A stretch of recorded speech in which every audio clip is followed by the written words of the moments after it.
Hey, what's going on, everybody? You're listening to Marrio Esco Live, where we like to interview people who are actively serving the community, share testimonies, music videos, exclusive updates and announcements, and really we just want to utilize the platform to encourage, edify, challenge if necessary as we go over various topics and subjects. We're not perfect and we don't have all the answers, but we're firm believers in iron sharpening iron, and we really just want to build and edify together. So with that said, I hope you're blessed and enjoy the show. Grace and peace. What up? What's going on, everybody? I'm your host, Marrio Esco. Welcome to Marrio Esco Live. Shane, that was quick. And he was gone for a minute. And he you messed up. Now he's DJing. Now he's just DJing. No, how you scratch it over there? I did not know the Apple computer could just now scratch sound, DJ. Live sound. Right. So, listen. What up, everybody? Welcome to Marrio Esco Live. I'm your host, Marrio Esco. Alongside me is my co-host, Gil Vargas. Gil Vargas, say what's up. What's going on? And Shane Carvalho is in the building. Oh, my goodness. For a minute. I feel like he's an apparition. But he's... Is he really there? He's there, bro. Just a hologram. He's there. So I'm not going to be looking much at the comments, Gil. I really need you to step up on this one because there's a lot of things I want to get through today, and I want to get through it effectively, you know. Facts. So what's up to everybody jumping in? What's up, everybody? We do have a special guest as you guys are jumping in. You know, let me know if anybody says anything, like highlight stuff. Let me know because you're my communication. So my bad. We got Jasmine Jones. What's up, Jasmine? What's up, everybody? All right, cool. So one of the things that we put out here is to join the email list. I actually posted it up with the video, so you should see the link right there. Last week, a lot of you guys jumped on right away, right when we shared it in the beginning of the show. I started getting notifications on my phone that people were subscribing, so that's what's up. Share the show, thumbs up, leave a review if you're listening on the podcast. And last week, we discussed about starting up a Facebook group, which we officially started. Yes, we did. To join, we do ask for the email subscription because we think it's very vital for us to stay, you know, connected with y'all, and that's a good way to make sure that, you know, you guys hear the announcements and all the things that are coming up. So it's another way to get exclusive stuff, behind the scenes, stuff like that, so we can just build together. That's what we're just building this community. That's all we're trying to do. Yeah, we want to build with y'all. So last week, just to recap, we talked about DMX preaching. We did a little bit about DMX preaching. Was it really preaching? We still didn't arrive to our final. He was actually idea. biblical about the before. Well, I mean, you know. Yeah, before the womb. Yeah. I mean, we weren't. Pastor Shane, you ready? You got your verses ready? He did. He took it out quick too. I was like, go Pastor ahead. Shane is ready to rebuke. We talked a little bit about antinomianism. Yes. I got it ready this time. That's a dope word. Once you know it, all the isms. Oh, man. We talked about all the isms. Bro, I laughed when I saw the title of that shit. Antinomianism. Yeah. That was his exact thought when he was typing it, and he just left it. Can you guys hear Shane all right? I just want to make sure that everyone can hear Shane all right. Shane, everybody, thumbs up, thumbs down. Let us know. I'll turn them up just in case if you guys can hear him. All right, cool. And we talked about Cannon. From RMG, who posted up with a flick with Trippie Redd, secular artist, and we talked a little bit about that. And we were just talking about friends with the world or infiltrating the culture and what's that look like and how should we look at this from the outside looking in. Mm-hmm. So that was a good discussion. But I'm excited about what we got for today. So if you're interested in any of those things, check out the last episode. We're on episode 30 right now. The last one is 29. Yes, 30, man. We hit the 3-0, bro. Believe that? It's dope. Yeah, and we're pressing forward, man. I'm excited about our special guest today. I'm a little nervous, tell you the truth, man, just to be transparent with y'all. I'm a little nervous. I'm a little nervous just because, you know, I'm a fan, bro. I feel that. I feel that. Yo, I'm a fan straight up, man. Like, I feel that. After hearing this project, man, I was like, whoa. I mean, you know, I always been a fan of what they represented, but this project I'm just talking about, and we'll get into it. So let me stop. Let me stop right there. I'm about to go on a tangent, caught myself. So one of the things that we like to do here is go through the verse that we're currently going through at our church this past Sunday and how it's applying to our week. Shane, you've been missing for a minute, bro. So why don't you start up and let me know if y'all can hear him, because Go ahead, Shane. So I got some saying yes, some saying no. Well, one saying no, one saying. So get closer to the mic if if that's better. How's this? Is this better? Yeah, that's better. I can hear you. Let us know. Yeah, man. So right now we started a series, second weekend at Mount Hope on Ecclesiastes, called Under the Sun, and this week we were in chapters 3 and 4. But small confession. Oh. No, I was there. No, that's good. Mario. We confide. Go ahead. All right. That wasn't. That's Bill. That was a dig. Well, That was a dig. No, man, Good one. I was there, but I actually went to go get. It was really, really hot, man, and in our service, at least for me, and I actually went to go get my pastor some water. To be honest, sometimes I do that. We've been at it. For You remember last week what we were talking about? What? Mario makes it. What did he say? Shane makes his thing, so he has to. Did he just confess and drop a gem? Yeah. Did he look like a hero in the middle of a in his Hero, confession? come on. Only Bro, Shane could turn a confession into some dope story that you're like, oh my goodness, bro. Like, he is the man. Come on. He's like, I'm confessed that I these are my went to the confessions, store. I'm holy and I'm above all. Oh No. man. All right, go ahead. Dang. My bad. Bro, come on, man. No, Go ahead. All right. He's yeah, saying nice confession. Usher. Go ahead. So no, I actually went on a little chase because usually we have like a coffee table outside in the foyer. Chasing out them demons. Go ahead. Chasing them out. But Go ahead. I actually had to go across the street because we were having our members meeting. Right after Talking to Mike. had our members Yeah, meeting right there after you the go. service. Yeah. So I had to cross the street to where we meet. We meet in a school, but it's a joint. It's called Colt Andrews. We meet in Colt, and Andrews is across the street. So I had to go to the gymnasium in Andrews to go grab because we had a spread set up ready for our potluck / members meeting.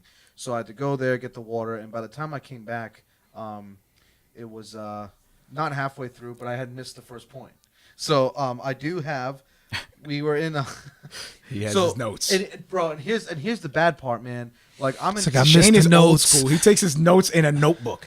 Yeah, Who bro. does that? This is right here. 2019, It's man. like a What's wrong with you? leather cover. Like, come on, man. You gotta. You write, type bro. it, bro. Get a tablet. Yeah. Dude's living in the Stone Age, Stone man. Age. What's You're old. I know, man. Why are you so old? You write with Go a ahead, pen? bro. Hazakim. Hazakim is dope. Yeah, you reminded me of them. Go ahead, keep going. So, I'm responsible. I'm responsible for recording the sermon, and the past 2 weeks. Don't tell man, me. You didn't record? I hit record, but there's something wrong. Like, our board stopped recording. We use a Behringer X32, and we record right into the USB instead of a computer because it's just easier right now. And He and flopped. so our flash drive is like for some reason jacked up where the formatting's all messed he up. So flopped. it literally cut halfway through the sermon, and the whole file was corrupted. So anyway, even if I give you a bit, you cannot go back and listen to it at all. So sorry. But I caught point This number dude. 2. Okay. All right, you Okay. cannot control pain. He and only death. missed point number 1, y'all. Yeah. Okay, Only- go ahead. only Point number number one. Go ahead with point number 2. So we have Stupid. you cannot control pain and death. This is out of Ecclesiastes 3 and 4. And the conclusion of the whole thing was you can control how you prepare and respond to time, pain, and death. And so we were given these 3 applications. 1 is rest, 2 is community, and 3 is cultivating wisdom. And I Dope. just felt like Ecclesiastes thus far. I mean, everybody knows that Ecclesiastes is like one of those books that you're just like, man, Yeah. you know, Yeah. it's Yeah, it's it's good, heavy. man. It's heavy. It's heavy, And yeah. what's pretty cool is that right now it's not like we're spending weeks in Ecclesiastes, Right. Where each sermon each week is probably 2 to 3 chapters. It's like an overview exposition. Dope. But it's been good thus far, and hopefully, Lord willing, we just ordered an actual. We actually ordered a Zoom H6. You know what that is? No. That a microphone? It's like the recorder. Yeah. Like you can even mount it to a top of Right, like yeah, a yeah. camera. Yep. And it's like sick. It's got Yeah. 4 inputs and Dope. whatnot. And It's like for HD documentaries recording. kind of stuff. Yeah, like they use it on. that's like, dope. r- Yeah, so films and stuff. Films. It's got the microphone built in. You know. And Yeah. It's sick, man. But like we're hoping that that'll reverse reverse the technical difficulties. Okay. You know? So that's what's up, man. Look, he broke it down to 4 points. He gave a sermon. Yeah. Actually, I was expecting him today when about the product. When we called him, because we don't know when Shane's going to come through. So I was calling him on speakerphone today, and me and Gil were talking, and we were like, man, imagine he answers. He's like in the middle of a sermon right now. And then Shane picks up the phone and he goes, actually, guys, be careful what you say. You're plugged into the audio on the pulpit. The congregation can hear you right now. Like somehow this dude is always doing the best. Middle of a sermon right now. He must be like the worst employee in regards to like when you tell him what's going on, you can't even get mad at him. So he'll come and tell you like, hey, but I can't come to work. And you're like, why you can't come to work? He's like, because I'm about to feed children and I have to. I have the only one that gets paid for that. I have to go and feed the children and I read the word to them. I preach to them. I sew them shoes. Yeah. Do you understand the work that it takes? I sew them shoes. There is, I mean, that there's and you just can't be mad. You're like, you know what, bro? That scenario is half true. Then the next wow. Okay, now done with him. Gil, can you do it without a 3-part sermon? So we can. Oh, this? Yeah, go ahead. Yes. Give me a brief rundown, man. Give me a brief rundown. You haven't been here, bro. I know. I'm getting on you. We got to. You deserve it, man. I do. So this one is 1 Peter 5:5-8. And this one, I mean, there's a few points, but I'll just read them through. I won't dive into them. So that way we can move on. Please. What up, everybody? So the first point is Christians should seek humility. Cast your anxieties onto God. Christians should be sober-minded. Christians should be alert or watchful of the enemy and temptations. And Christians should stand firm in their faith. The overall context is God wants us to constantly be vigilant about our walk in Him and just never let our guards down. You know what I'm saying? Like we should never be just chilling. We should always try to seek sanctification on a daily basis and never slack. Amen. That's what's up, bro. And how's that going for you this week? A lot of this stuff is like preaching kind of things, like leadership. I feel. I don't know. Yeah. Am I understanding that? I mean, like, God is because we talk. So I'm like thinking, like, yo, this is kind of related to like leadership type of stuff. God has been moving in a way where even now my church is ministering to me, besides my own studies. So it's dope. That's dope. It's like it's dope when it aligns. Like that. Right. That's how it happens with everybody, though. I feel one way or another. Like I never heard the word doesn't go void. Like everybody, you don't go there and like, oh, this sermon wasn't for me. It was for that one. That's not how it's for all of us. It's not like you shouldn't be listening to the sermon at the church and be like, that's for Mike over there. I see him like that. No, you know what I mean? Or like whoever. Like you should. You know what I mean? Like you're looking around. Like I know exactly what this is. Where remember that? Remember that? Pointing at you in the middle of the whole congregation. Remember? You remember, right? Anyway, this one's for you. My bad. Yeah, dope, bro. So how's that? Yeah. Okay, cool. Leadership. For me, we're still going through Hebrews. And last week we were talking about how Jesus is the final priest, the high priest. And today we're talking about why we keep this past sermon was about why we keep on trusting him as the high priest, like why we even trust him. Yeah. And he broke it down into 5 parts in Hebrews 7:26-28. He talks about he is holy, but this is different. It's not like he's separate. He's holy, meaning that he's like God in every respect. He's innocent and blameless, without blemish. He's unstained, so he doesn't have any sin inside of him. You know what I mean? And he's separate. And he's exalted. Dope. So we kind of just break that, and how that applies is just continue trusting, man. Like as I go forward with everything that I'm doing in my life, I'm thinking everything is, your time is valuable, right? So when I'm doing music or whatever, like I have to wrestle with motive in every aspect of my life. That's what I'm saying. Yeah. So I don't know 110% if my motives are always pure. So in that moment throughout my life, I'm just trusting. Facts. It's the only thing you can do. Simple as that. Cool. That's my deep dive. That's it. All right, cool. Boom. I'm excited about the special guest today.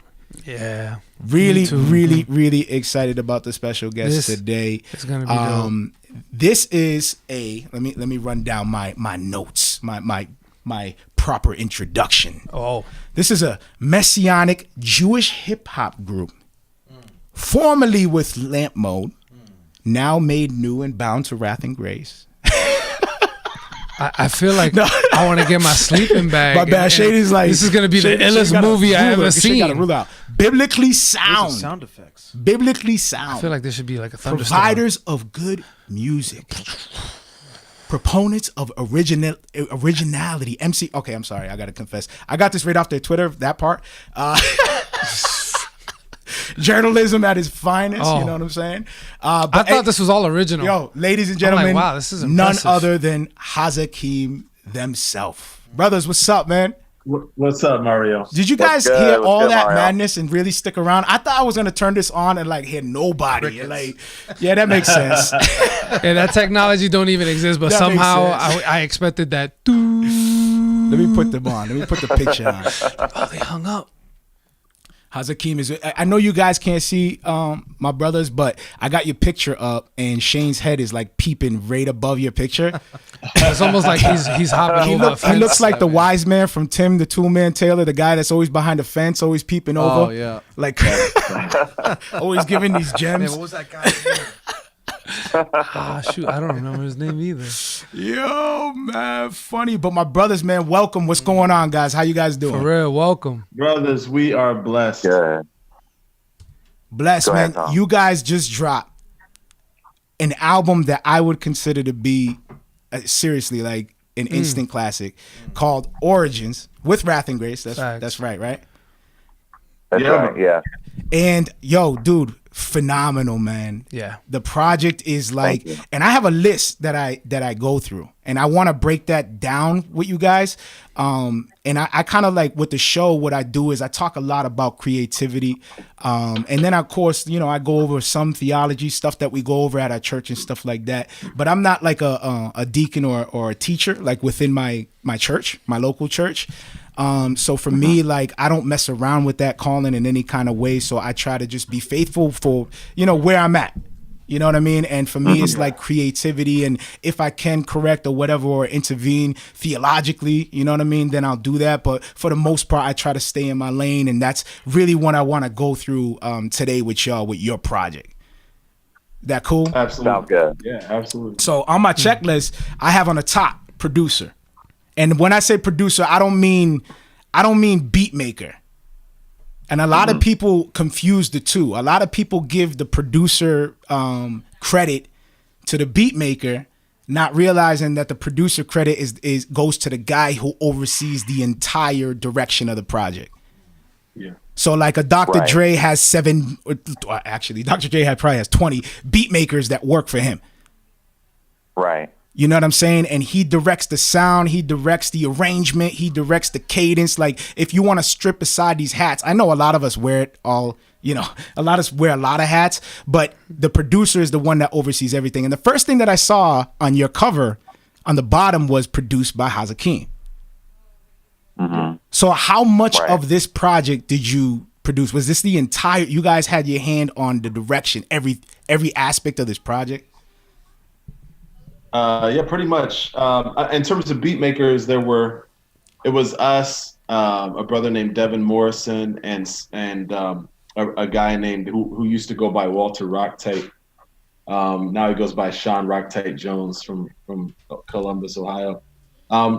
So there were several beat makers, but in terms of like the production end and the post and putting it all together, that was really Mike and I and Spec from Spec House.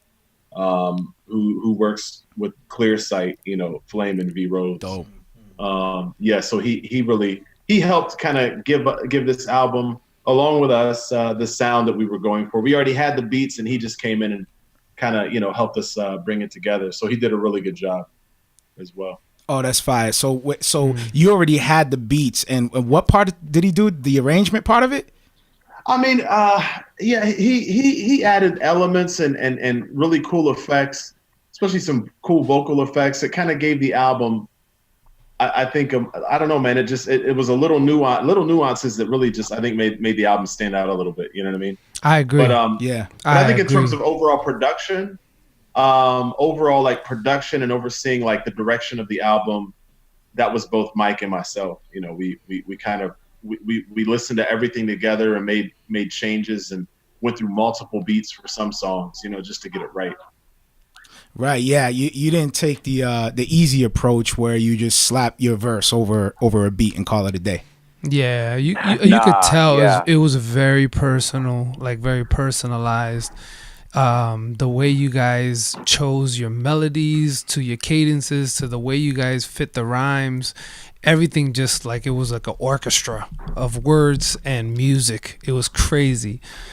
That thing was like an experience in my eyes, you know, only because the way you guys were able to even break down the I so artfully, lyrically, that was ridiculous. I'm like waiting for the fumble, almost like they were freestyling. Like he's gonna hit, there's no way he's gonna hit this, and then he freaking does it perfectly, and you're like, wow, he really just did that whole thing on the I. Yo, creatively, lyrically, cadence wise, the complexity. That's another thing I want to talk about. The songwriter. You know, a lot of people don't know in music, you know, the songwriter and the recording artist are separate. For the most case, when I talk about music in general, hip hop, we made a different rule. We were like, them two got to be one. But for the most part, you know, the songwriter is separate from the recording artist, the performer. You know what I mean? But Tony, I heard that Mike actually ghostwrites for you. Is that true? Sometimes.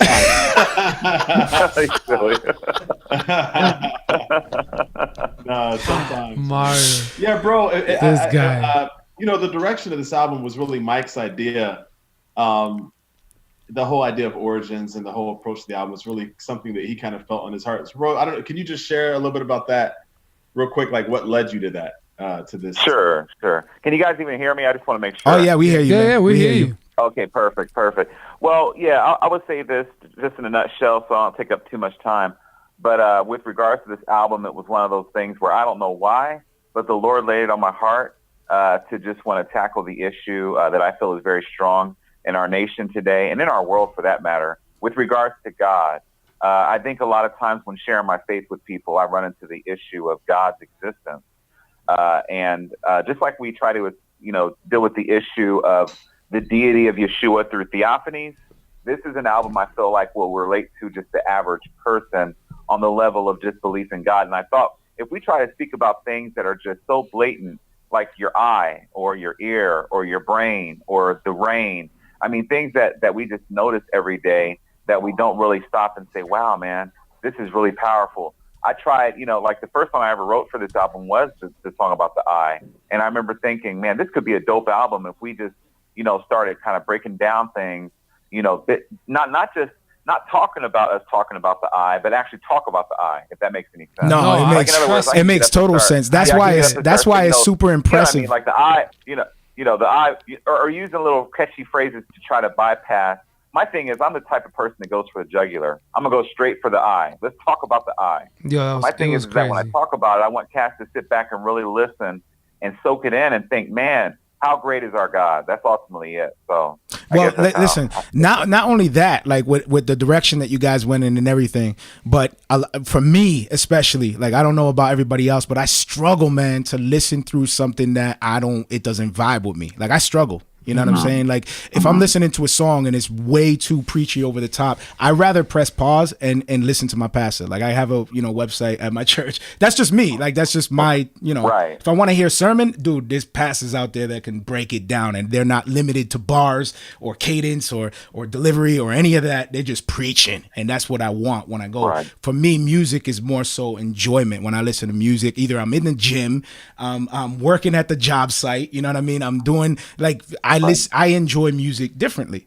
You know what I'm saying? So a lot of times, like I don't have the time to really hear what you're saying. What you guys did with this project, bro, stopped me dead in my tracks, man. And I was like, yo, this thing is fire. Like the cadence, the delivery, the quality, the recording, like every aspect of this art, I'm talking about art, just creative, just grabbed me. And then I was like, hold on a second, and let me go back and hear this again, because how you guys broke down the anatomy of the eye, and how you guys broke and not to mention, and don't think I didn't catch it, the little hip hop, pride kicking in when you talk about, I give your brain a wrinkle when you listen to my flow. Don't think I don't catch the little prideful hip hop jabs. I see the little rapper in you, like, yeah, let me give you a little wrinkle, dude. Like, I'm sitting there like, you made me crack a smile. I'm like, this dude I cracked did it. up on that. I felt like you wrote that to me. Maybe I'm prideful, but thank you, bro. I appreciate that. No, bro, that's dope, man. You did give my brain a wrinkle. Let me tell you. That, yeah. That's awesome, man. That was one of those wow moments. Like after you say, you're like, wow, you really said that. Oh, praise God. Thank you, man. So yeah, it was dope, man. It really was. Let me ask you one more thing. Mike, you got to head out soon, right? Or you? No, I'll stick around. I mean, if we want to go through the album, just let me know, man. Just interrupt me. Yeah, no, we're good. All right, cool. So let me ask you guys something. When it came to style, because I know I heard. Oh, by the way, shout out to Tony and his new show with Kurt Kennedy. Tony, what's it called? Cross-Examined. Cross-Examined. Yo, check that out. I'm excited. I text Jay right away when I heard it. I was like, Jay, you kidding me, bro? Like, yo, that show was dope. You see me grinding over here. Bro, like, I'm trying to be like you guys, man. We're trying to be like, yo, you guys are doing it. Right. No, I love it, bro. Man, I'm excited about that, it, man. We I'm excited about it. But yeah, so I heard on the show how you were talking a little bit about the new project, and how you were saying that you didn't think it was gonna work. Like you were telling Mike, like, yo, in this day and age, like, were you thinking about the feel of the production itself? Like, what made you think that it wasn't gonna resonate with today's culture? Honestly, bro, I think it's a super cerebral, brainy project. You know what I'm saying?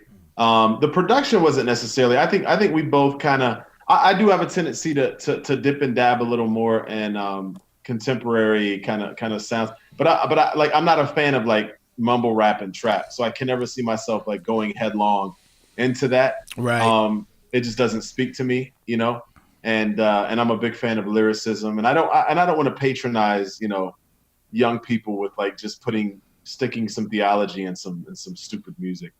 But at the same time, I have a tendency to kind of delve a little more in some of those sounds than Mike would, just stylistic preference. But really, I think it was more so the content. I just thought we needed to mix it up a lot more.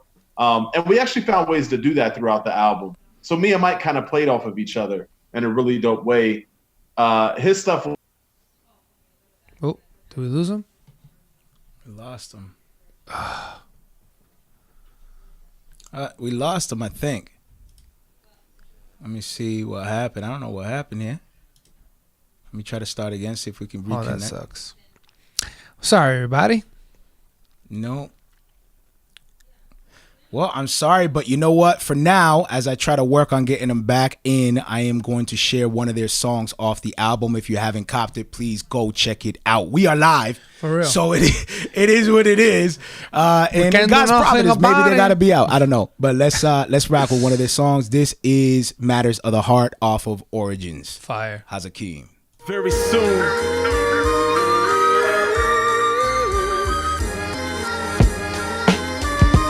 On the drop. The heart. The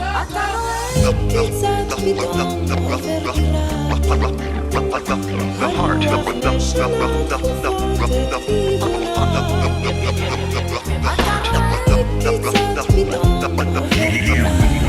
Listening to Hazakim, Origins, Apologetics, Volume 3. Soon after conception, central part of connection, left center part of the chest, symbol of our affection.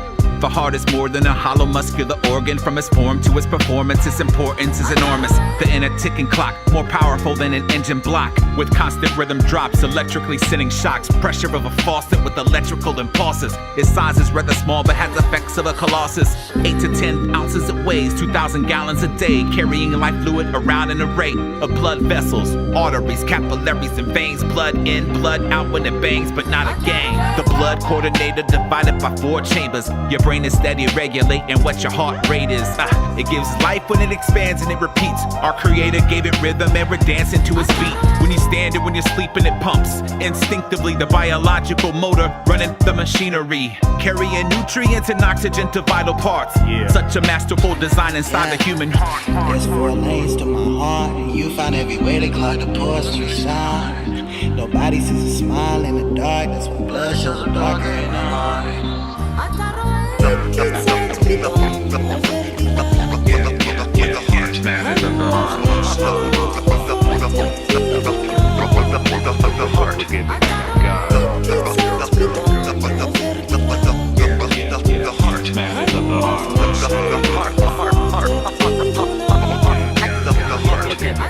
For centuries, the human heart's regarded as a mystery. It's more than vital organs, our aorta, a chemistry. The Bible defines it well, where the desires dwell. Let's look inside of the part where secular science spells. Scripture says that it's deceitful, evil, treacherous, expresses people's wretchedness, it reeks the deepest selfishness. The human heart and its natural condition is like a cancerous venom, latches to every evil passion within. Arrogant and cocky, full of envy in it. Not caring it can stop on you at any minute. It's cocky, condescending, blocks the conscience given. Full of competition, who can comprehend it? Throbbing injustice is not to be trusted. Rebelling against the very same God who constructs it. It's filled with gall and lust, the problem living in all of us. It can't be solved with just the cardiologist. But I submit to you, the divine physician who can take the bleakest heart from the deepest part, presenting it new. And turn to the light and flee from the dark. Confess with your mouth and believe it. There's 4 lanes to my heart, and you find every way to clog the pores to shine. Nobody sees a smile in the dark, that's when blood shows up darker in the heart.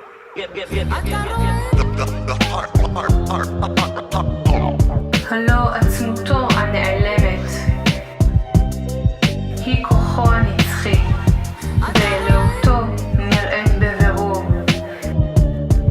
מאז בריאת העולם בהיותה נתפסת בשכל באמצעות הדברים שנבראו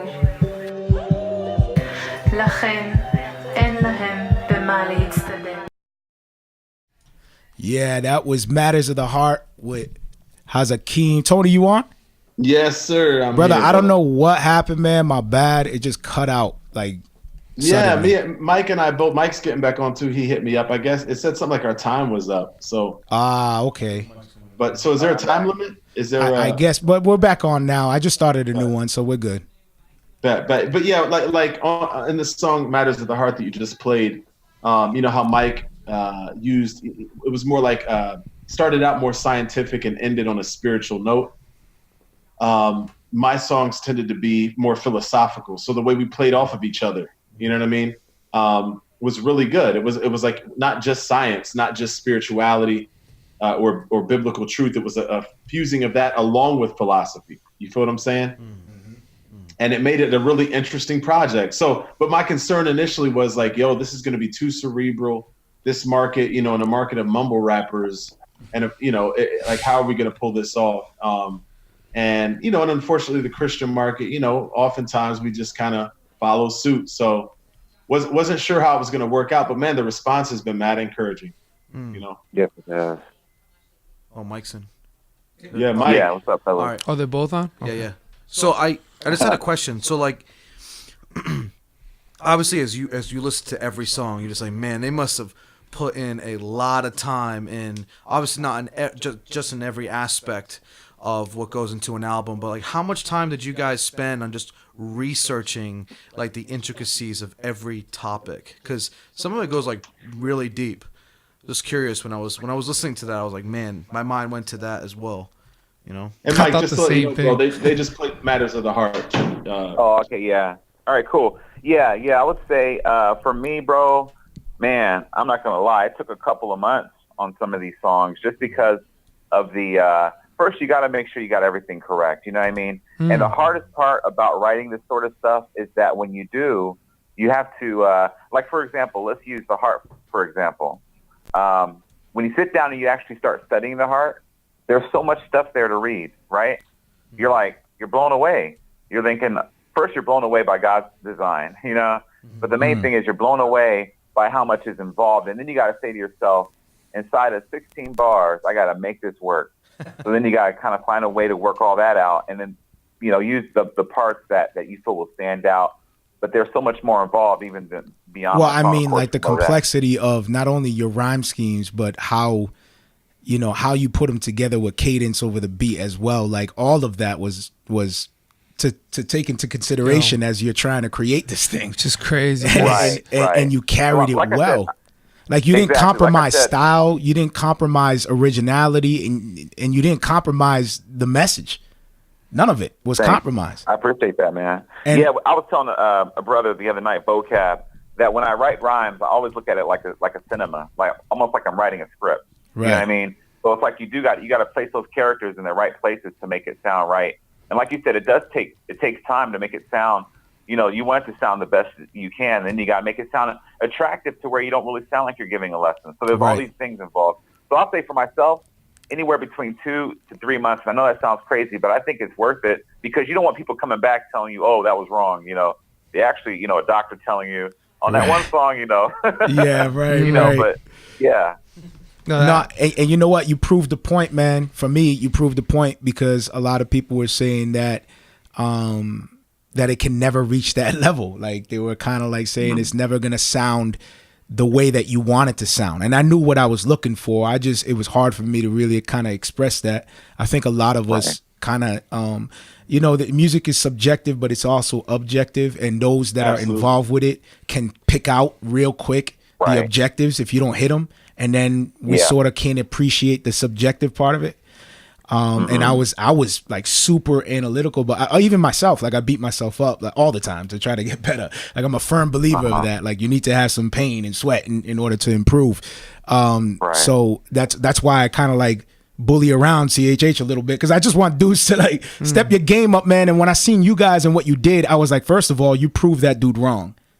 Because you guys you guys nailed every single aspect, and I want to praise that, man. I want to highlight that, and I want people to understand, like, if you want to, like, a lot of us sneakily, and I know some people don't want to talk about whatever. A lot of us sneakily listen to a lot of secular stuff because they have the budgets to afford the best producers, engineers, and everything. So we want to hear because we want to aim for the best. We want to excel, right?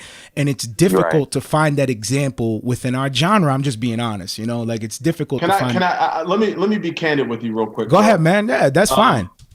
Because you know we really obsess. Of course, this album, like Mike said, is all about pointing the unbeliever to the evidence for God in everyday things that we take for granted. And it was beautifully done, bro. You definitely did that. And so that was like the main objective. We did also care about the artistic aspect. So like when we were working, but you kept it original as well. You didn't follow a trend. Oh, absolutely, bro. Absolutely. And like when we were working on this project, I had my ear to like the secular market, and you know, like all of Kanye's projects. I just picked out, you know, just to hear what he was doing. When Jay-Z dropped the 444 album, we were kind of in the midway phase of this album, maybe even the early kind of phases of this album. And then like, you know, a lot of the more popular teeny bop rap I was listening to as well, and even the stuff that was being praised as like super lyrical. You know, Eminem did a really dope album in terms of art. You know, just lyrically speaking, it was a really dope project. But like this album doesn't have a lot of bells and whistles, and like we don't do a lot of like quick double time. You know, and but when I was listening to it, and I was thinking, okay, like artistically, I want to give God our best, and we want to communicate this truth, and I want to do it my best. Yeah, man, like as I was comparing it with other projects, secular albums, I was just like, yo, I knew that this was a very unique album. Mm-hmm. You know what I'm saying? I could sense like this album it doesn't sound like anything else. And the content is something you're not going to get anywhere else. So, and it's not a point of pride. It's a point of immense humility because like I know that it only comes from God. You know what I mean? Exactly.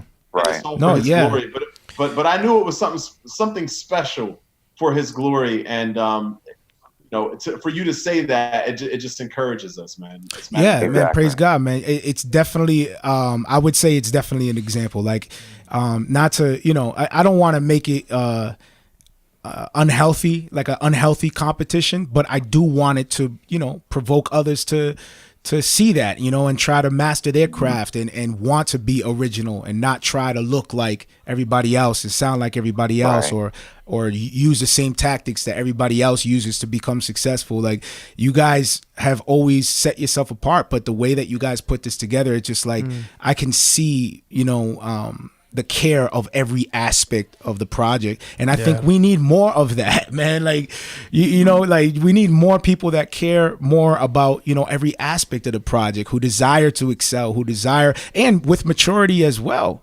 Because the last album you guys put out was 2014? Yeah. Right. Was the last album you guys put out.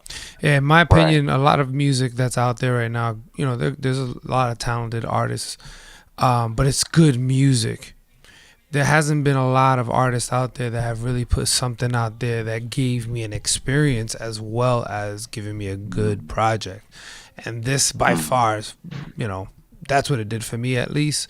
Like, I had an experience. It was like a cinematic experience. Like, dude, at the end I love of it, the cuts too, that kind of like transition throughout the whole album. It's like seamless. I like, it didn't feel like, okay, track 2. Okay, now I'm at track 3. I was listening through, and by the time I looked up, I was like, yo, I'm on track 5. And I haven't even realized how many songs I just listened to. I just listened to 5 songs in a row and didn't realize it. Like, so that was just dope. So once I got to the end, and then he finished again, speaking in Hebrew, like, I was like, wow, this is just beautiful. It felt like the fiend, the you see in the film where it says FIN, and I was just like, wow, that was a dope experience. A dope movie. Yeah, I felt like I just got out of the movies and I had popcorn on my shirt. Stupid. I was just brushing the popcorn off, and I was like, oh shoot! All of a sudden, you just had popcorn all over you. I thought I was driving.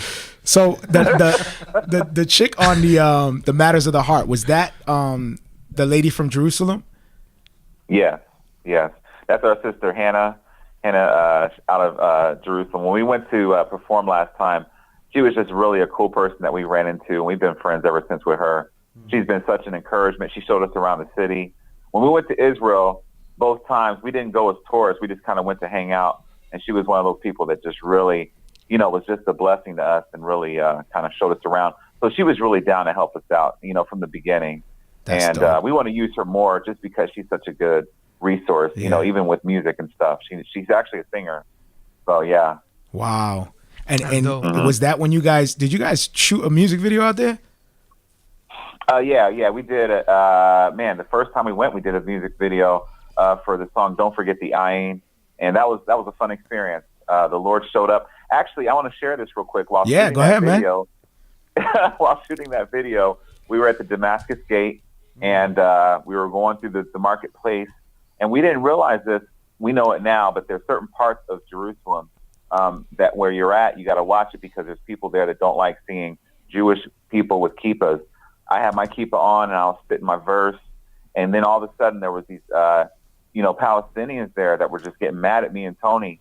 They were ready to get violent with us, bro. They were ready to stab us. What? Stab us, and don't tell me Tony grabbed the stones.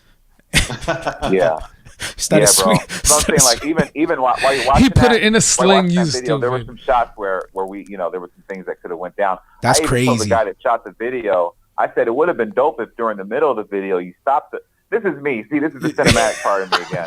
You stop the video, you stop the song, and then all of a sudden you show the part where they're getting all kind of violent with me and Tony, and then it goes right back. He's like, you're supposed to keep shooting. Tell me you fired him. He was like, yo, you're out of here. What's wrong with you? You keep the camera rolling all the time. Do you know how much goods we lost? But the coolest part of that was, Mike, you got a chance to share the gospel. I got a chance to witness to him. Yeah. That's dope. That's dope. Yeah. So wait. So they were trying to stab you, and then you guys walked away cool.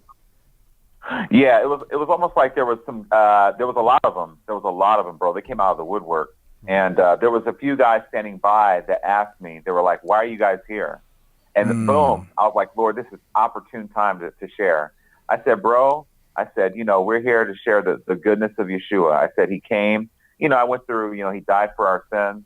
And our purpose of being here is to tell you that he loves you. And he wants that, it was one of those kind of moments. Amen. And they recorded that too. I was like, man, that would have been dope just to show that, we need to be making impacts in this world. You know what I mean? Word, yeah. So that's dope. Anyway.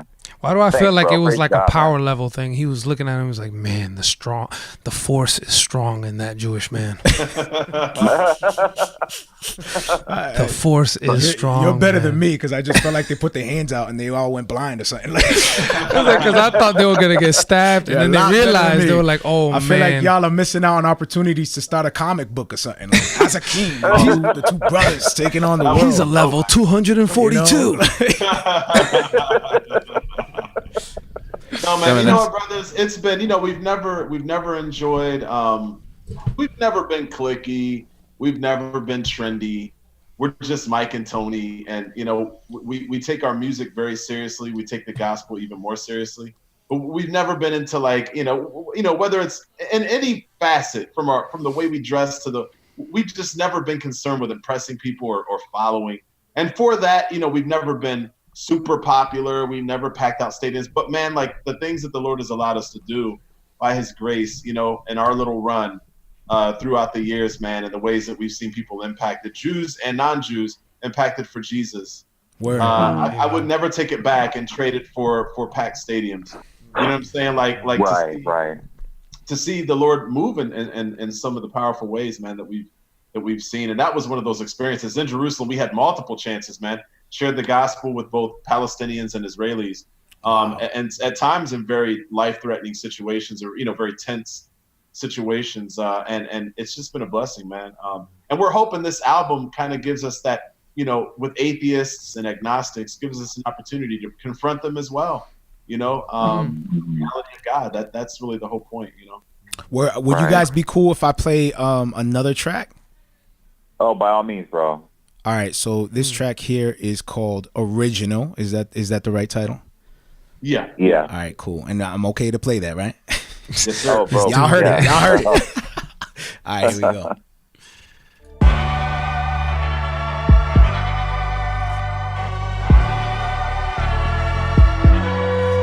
You are listening to Hazakim Origins Hipologetics Volume 3. Yeah.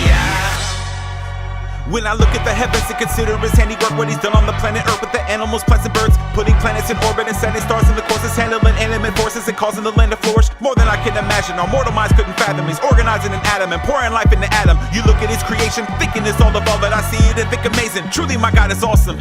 From the microscopic to the tiny objects, to the fiery flying comets and the giant cosmos, from the highest heights to the deep abyss, all around us are the findings of his fingerprints. If we lived 1,000 years, we would be remiss if we forget that he exists. Those who claim to be wise really need to quit. It's an iceberg and you only see the tip. It's just that you should know he's the original.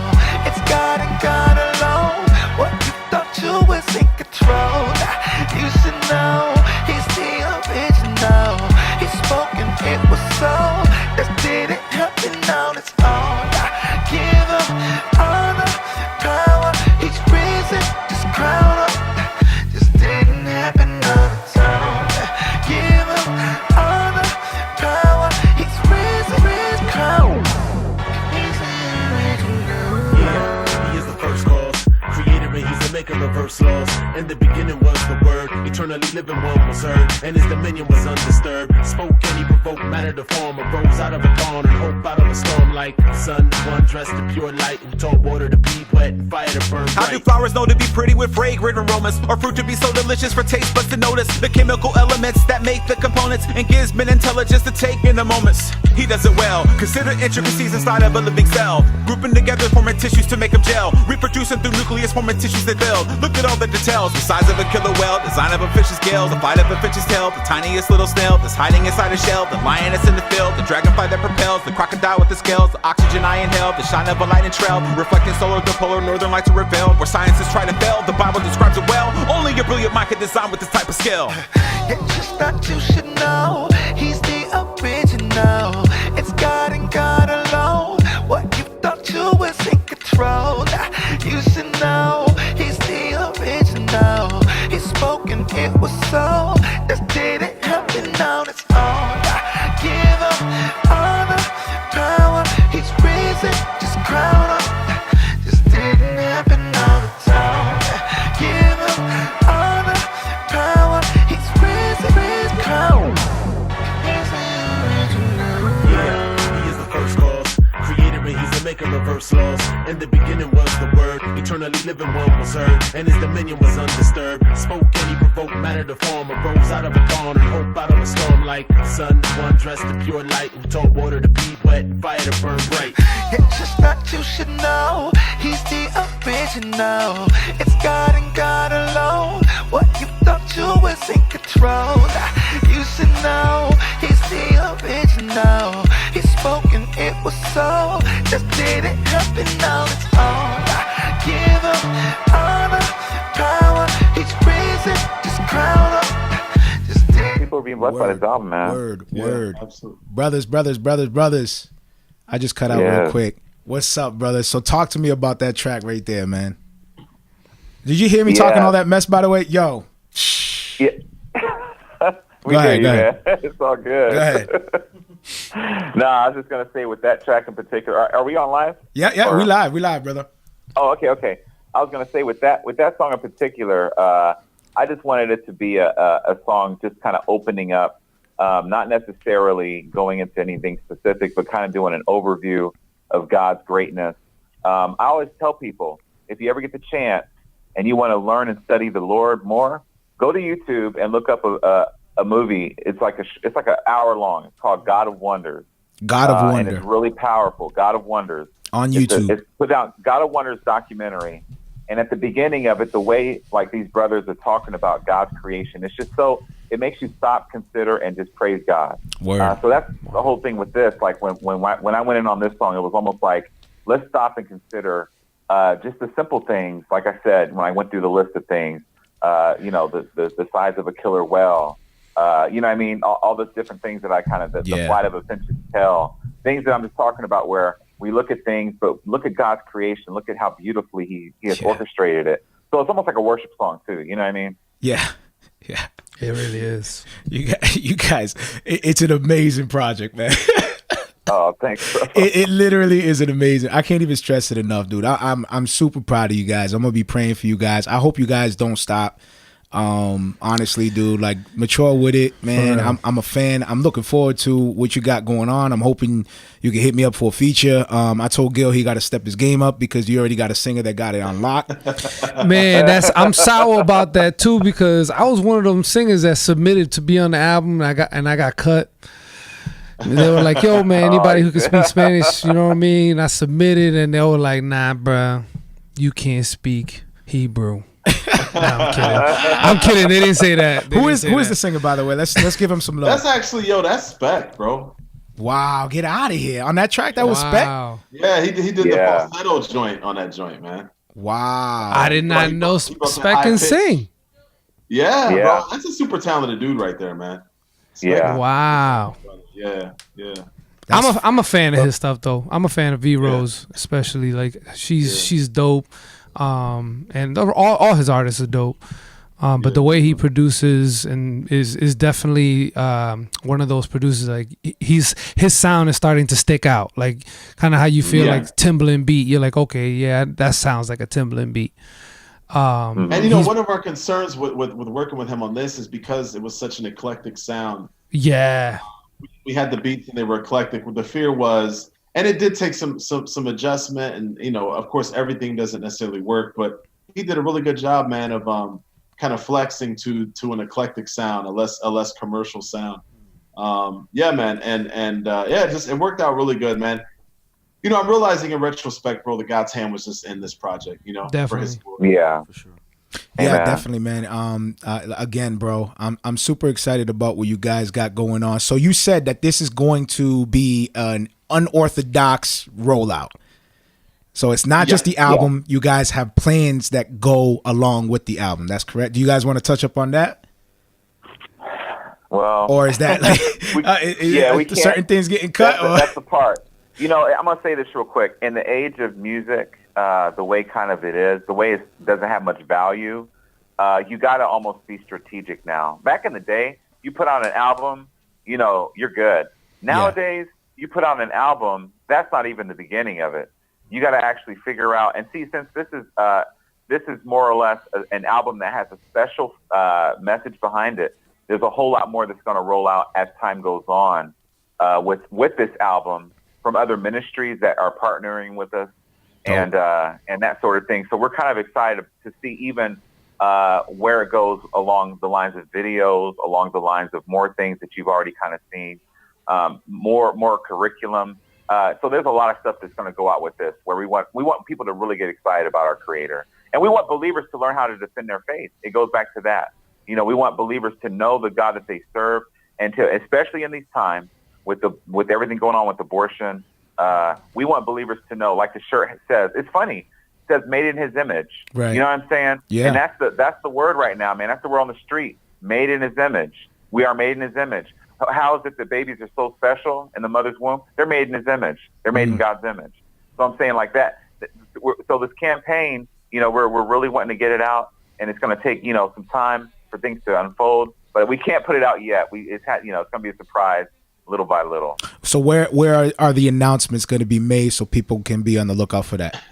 On our social media and with Wrath and Grace, and yeah, I mean, just to kind of agree with Mike, I think now in this market, music comes out and is forgotten within a week because there's so much of it.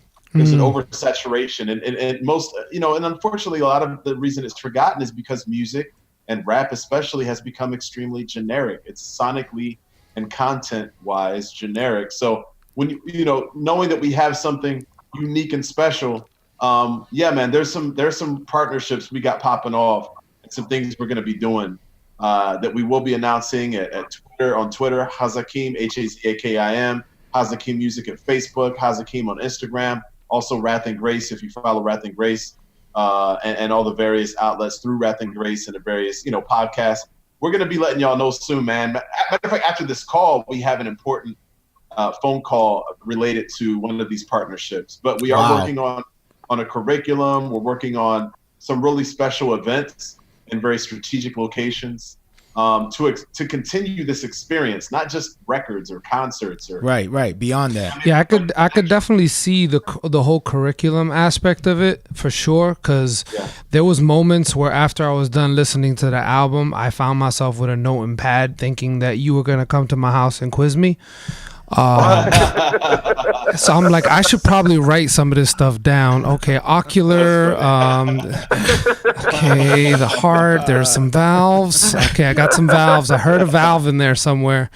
I am doing a horrible job. Hazakim is coming here. He's gonna be like, you get an F. I was like, man, I never had this type of reaction to an album. Go ahead. Let me say something. Go ahead, brother. I just want to interject this real quick. Go ahead. You know, I think that another thing that's important in this time is to let people know in the hip hop circles that my thing is that I give people more credit than your artist out there will. I'm not gonna talk street to you. I mean, in other words, I'm not gonna talk dumb down to you. I'm gonna talk to you with respect. I think that you have enough knowledge in your head to understand what we're talking about. Yeah. And hopefully, like I say, I hope that this sort of album will get the youngsters to want to go to school, become doctors, you know what I mean?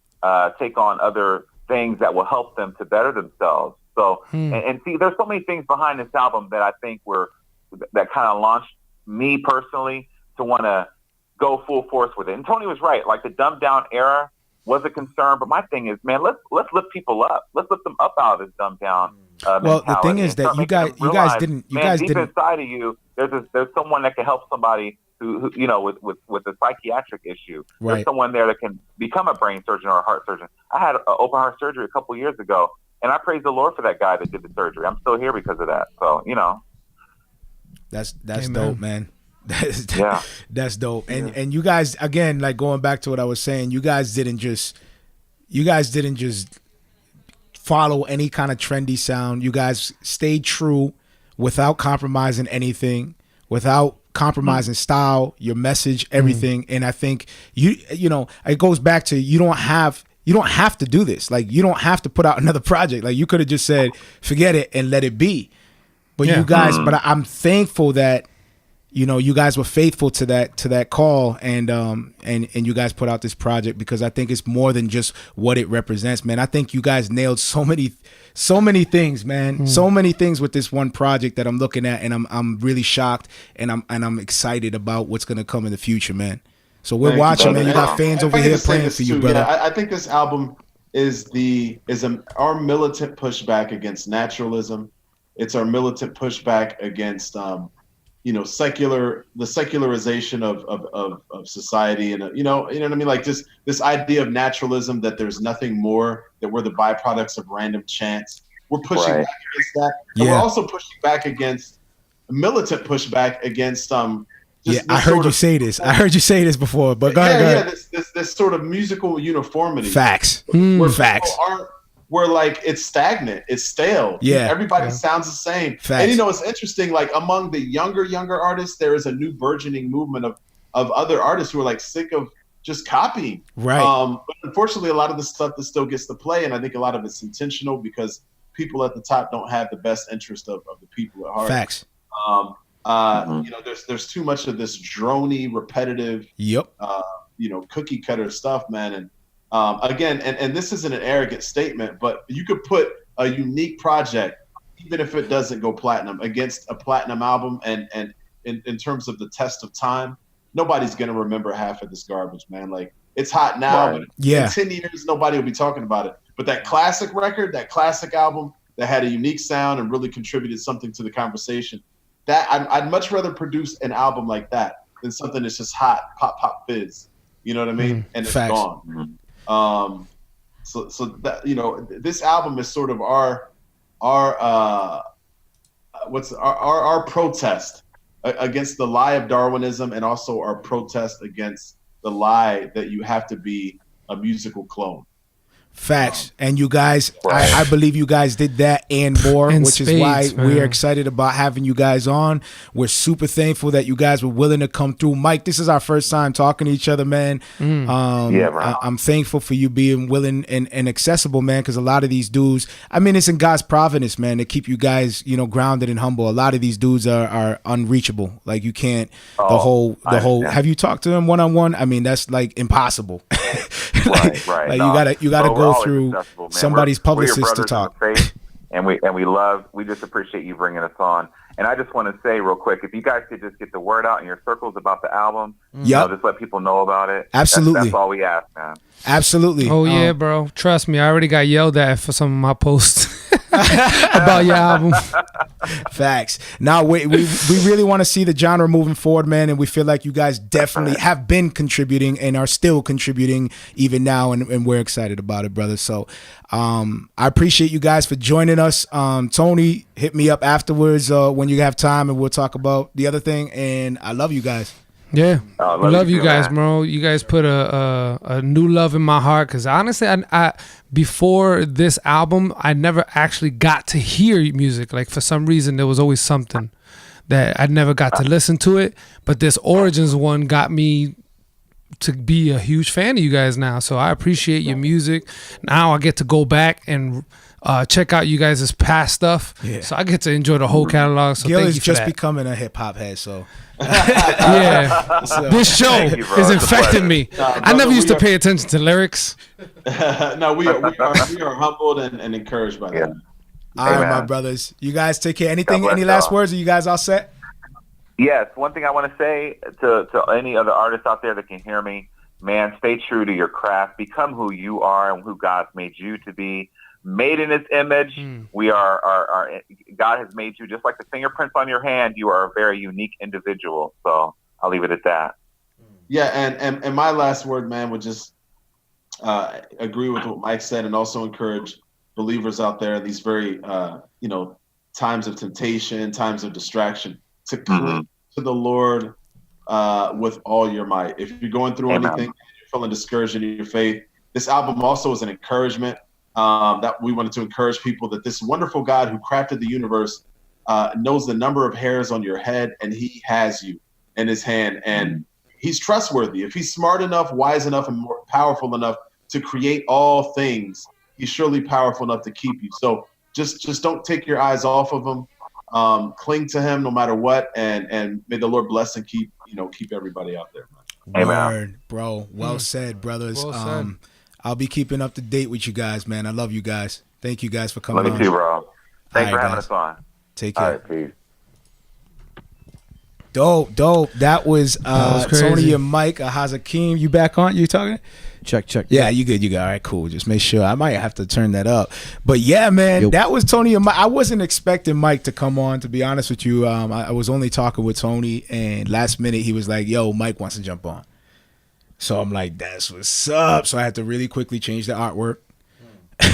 Yeah, just so y'all know, he only had one of them. Like, hurry it up, change the artwork. Dang. But if you He was guys stressing missed it, out. we just had Tony and Micah Hazakim on. We went through 2 of their tracks from their most recent album called Origins that they released with Wrath and Grace. Right now, it's only available at wrathandgrace.com, iTunes, and Amazon. It's only available there. It's called Origins. You'll see a picture of sort of like a orange type, light orange.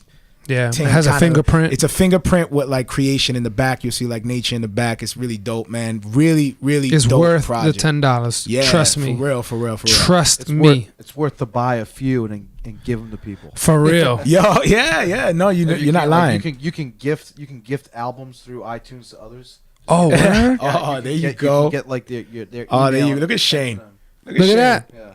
Oh, So word. gift someone this Give album. somebody. Give us 10%. No. No, just kidding. Let me put the, Put your Cash App. Put your Cash App. Cash App ready. Get your Cash App. So listen, I mean, I didn't expect to go this long. I think we could have even kept going if we wanted to. I Them wanted brothers to were- keep going. I did because too, I had more man. questions. I did too, but they said they they had an know. important call that they had to Yeah, make, they had and they to go. said the latest was 9. So I was just trying to be a good host and cut out, because I felt like if we kept going, they would keep going. They probably would have. Like they were passionate about what they talking about, man. I'm excited about How that. could you not, man? No, for real, man. Great, bro. That we went conversation through. was dope. We went through actually more than what I wanted to cover. So on the doc, we got a doc. I had creativity versus motive. And I wanted to talk about the overall production versus the message of the song that they're putting together. And I felt like we went above and beyond what I had down, man. And I Yeah. feel like they definitely nailed what I wanted to get, across and beyond that. Mm-hmm. Because they were definitely passionate about what it is that they are conveying through the art, more than the art itself. Although you can tell that they put care in the production and the art. Yeah. You know what I'm saying? Like he talks about how he was researching this whole time. It took him 3 months to get this whole thing ready. You know what I'm saying? I mean, it takes a lot of work, man. They're not just slapping No, I verses think over it a was track 3 months for that one song. for that one song. Or at least like just the intricacies of just like Yeah, putting it all together. anatomy and man. Yeah, because he was saying like he had to put correct information, so he had to do a lot of studying. Then he had to formulate it into a way that it fits a 16 bar and goes with Dude. the cadence. Like, dude, that's It's a fire. long It's process. a fire project, man. It's a fire project. It definitely shows how hard work pays off, man. Yeah. You know what I mean? You know that, again, they didn't just slap some stuff together. Like, they were serious about what they were trying to convey in a very artistic, creative way, and they did it very, very well. It's definitely a standard. It's a go-to, like, something that you can hold up and compare to. Yeah. You know what I'm saying? You know what I like about it too is that obviously, for those who did know they were working on a project, like obviously there were people that did know, but then bam, it gets released. It's Right, just right. Like, smack in the face. Yeah. Like, this is just wow. I remember. Well, first I'll tell you what. The first time I heard it, I was listening. I was like, man, like this is. I'm in my car, like on my way to work, and I'm like, this is great. And then I was like, well, Brent's definitely bumping this in the barbershop right now. But like Brent was talking about, like he was like, man, this is something that could be bumped in the barbershop. And Yo, for real. I'm gonna ask him about. I'm gonna ask him next time. For real. Like how that's. See, going. it's funny because Brett is one of them that's like, no, I can never get to that level, but it's something that you could bump in the barbershop, and he's shocked about it. Come on, Brett. No, Brent. Brent, you know what it is. Bro, Brent, when I was talking, No, but I'm saying, how long has he been around Christian hip hop? And this one is one that you can bump in the barbershop. Why? What makes this one different? Man, he just, bro. It's just, hey, it's a classic. Brent, I wish you were here to fight your case because your partner in crime is really fumbling right now. Well, I mean, what I'd say is like just Is Brent still here?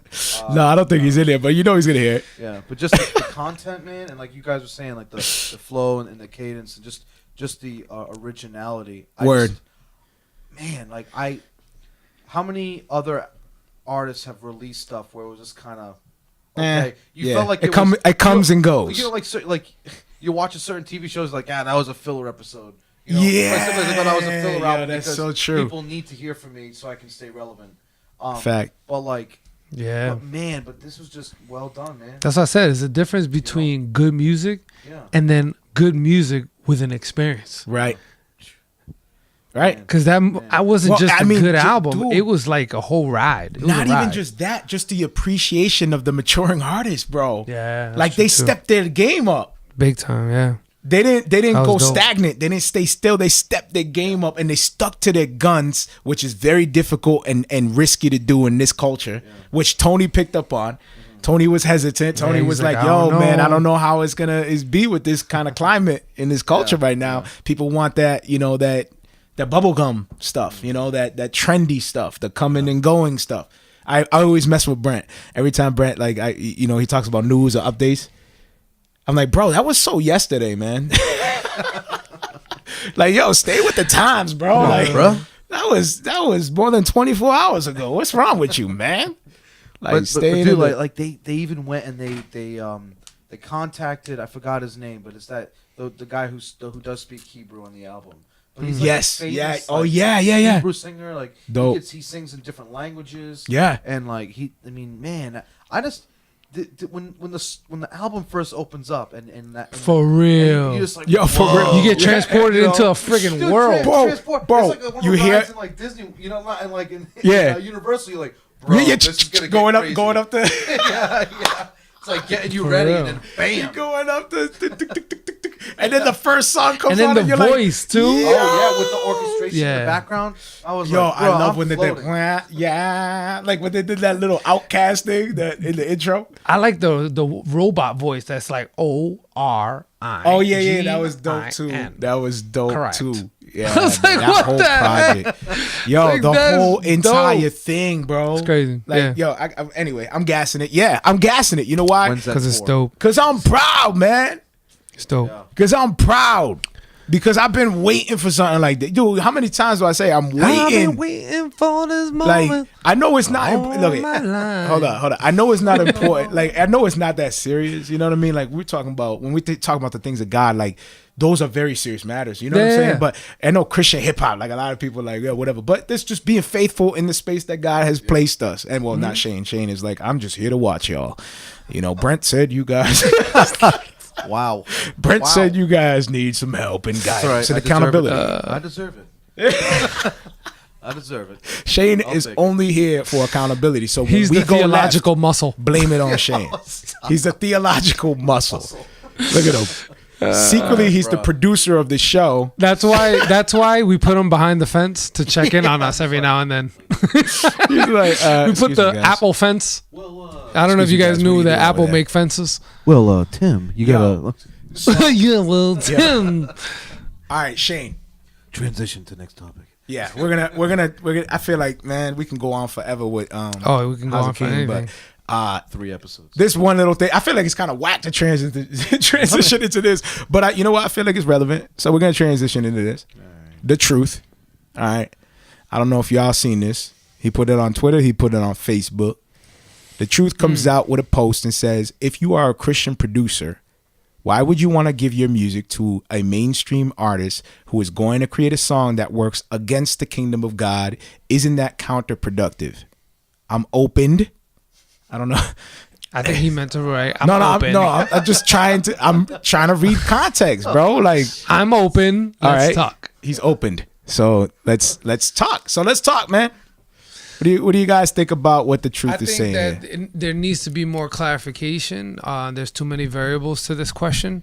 So is this Christian producer exclusively creating a body of work for this secular artist, or is this producer just putting out music on his website and a secular artist goes on his profile and goes, oh, this beat's dope, and then buys it? Because if it's the latter, that he just went and bought the beat, I don't see a problem with that. What producer can control every single purchase on their website? You can't do that. You're gonna put an application process, like fill this out. I gotta see if you're really a Christian. Like, you can't do that. It would have to be a personalized beat. Then with that, I would disagree. So I think what he's saying by producer Because is, now you're helping them directly. Like, your hands are involved. right. So who? Like, I want to define that, who you're talking about when you say producer, just so people understand. You know what I mean? The person So who created the beat. Yeah. So it's the beat maker he's talking to. So again, we talked about producer, but I want to educate people. You know what I'm saying? My goal with this producer thing is more to than educate just people. the beat Producer, maker. beat maker is totally different things. You know what I mean? So, he's talking about the beat maker, the one who kicks, hits the kick and the snare and all that, right? Yeah. So he creates beats in his studio. He uploads them to what? SoundClick or There's some different kind of websites. site. In order Some for of them him, have their own direct website. So what he's providing, he's producing content and he's providing a service by selling the content that he's creating on his website or whatever. So his business is he's selling digital sounds, digital beats to consumers and people who come and buy this. So I hear people saying different things. I hear somebody say, people saying, well, it's different because it conveys a message. What I ask is, when it comes to beat, what message is the beat conveying? Beauty. What message is the beat conveying? There's a service, right? So Exactly. he's providing a service and somebody's buying it, and I guess they're saying, how do you sell it to secular? So unbelievers are coming in and buying this. So what are you supposed to do? That's what I'm saying. You can't do anything about it. Shane, what are your thoughts, man? Because I'm trying to unfold this and understand the whole entire argument here. That's why I said it's variables. If this is a producer creating it for this secular artist, that's a huge problem. KB jumps in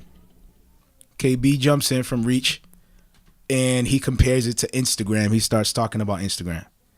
He says, what's the difference between Instagram? We're all utilizing it, creating, posts, production content for a platform that most likely ain't glorifying God. And he goes on to expressing that. Is there a difference? Wait, repeat that again? KB jumps on and talks about Instagram as an example. Like, we use Instagram, and most likely the people who run that are not looking to seeking to glorify God. Like, that was his argument. Yeah. What are your thoughts on this whole thing? Going against what? Just what the truth is saying. Okay. Like a producer selling his beat to an unbeliever, a non-Christian. Yeah. Somebody who's gonna take the beat and rap, whatever. I don't know. To be honest, man, I don't see an issue with that, bro. You don't see an issue with the producer selling his beat to a secular? I don't. I just. And hey, man, y'all, he's a pastor, so let's listen to Pastor Shane here. Right. You better defend this biblically, bro. So, like, where's your Bible anyway? You only brought your note. Oh, you really he thought had his sword? You thought he was gonna have it? He's chopping heads off with his sword. Yo, I swear, when he first pulled it out, Did you see how a he took it out? It was a 6-shooter. That thing was a lifesaver. Oh, what? A lightsaber. Oh, is that a red letter? All right, go ahead, Shane. Go ahead, Pastor Shane. Break this down. Here's the question. Can the beat maker sell his beat to a non-Christian? Yes or no? I think when you start getting into binding people's consciences on stuff that's not like as a importance towards faith, I think you kind of get into you do kind of get into some weary water. Like for example, right? Like I just feel like weary water. You're like, well, bro, choppy water, right? Like choppy. weary in the How do you chopping. have the gem behind the gem? Like, how do you have the analogy behind it? Dude, have you not heard every Go ahead, single go ahead. time you call him, he's either writing a Keep book, going. a sermon. True. He has experience. He has experience. That's why he flipped that His Bible up, vocab like- is beast Go ahead, mode bro. right Go ahead, now. bro. That's crazy. No, so for like, dude, you're binding people's consciences, which is one is not good, but two, Oh, you wait. Say that one more. Don't just run past one. You what? well, you think you're binding people's consciences. What do you mean by that? So For people like me who are like, what? What do you say? Change it. No. essentially, like, for example, Go right? ahead. Scripture might not. Obviously, Scripture is not going to say Christian producers should not sell their beats to secular artists. It's not going to say that. There are principles, right? But I would say this: if the artist comes to you and is like, "Yo, man, we're gonna use this beat to basically do X, Y, and Z, and it's gonna profane the name of Christ," then I would love say the point you're that making. according to the producer and his conscience, that's his choice, right? Right. And I don't think if he sells it, even if the guy's like, yo, man, we'll give you 10 grand for this, and he'll be like, oh, you sold out because for money, and it's like, nah, that's his profession, right? It's not like this, but what's coming to mind right now is almost like when Paul's saying that when it comes to meat sacrificed to idols, Yeah. right? Like if you're, Paul was saying in that basically like if you know that that's what that it was used sacrificed towards idols, then then you can abstain. But if you don't know that, then it's you know what I mean. It's not sinful. So Shane, right now, it pretty much sounds like you're saying it's an issue of the heart, motive, conscience. Yeah. So if you're just a producer creating a beat and uploading to SoundClick, and that's how you make money, you don't know who buys it, who does what, are you in sin? No, he's saying that even if you sell it to a like custom, like, yo, can you produce this beat for me? He's a secular artist. You know what he's about. He's saying, But what I'm like, saying, there's not a if problem to it's sell not- it to him because he didn't specifically say, look, I'm going to going do this, that, and the other. this, Yeah. and that. And I He's think, like, so why is it a problem? So if Shane- it's your profession. And That's I what he's think that, saying. like, for example, with different when it comes to producing or just doing anything, right?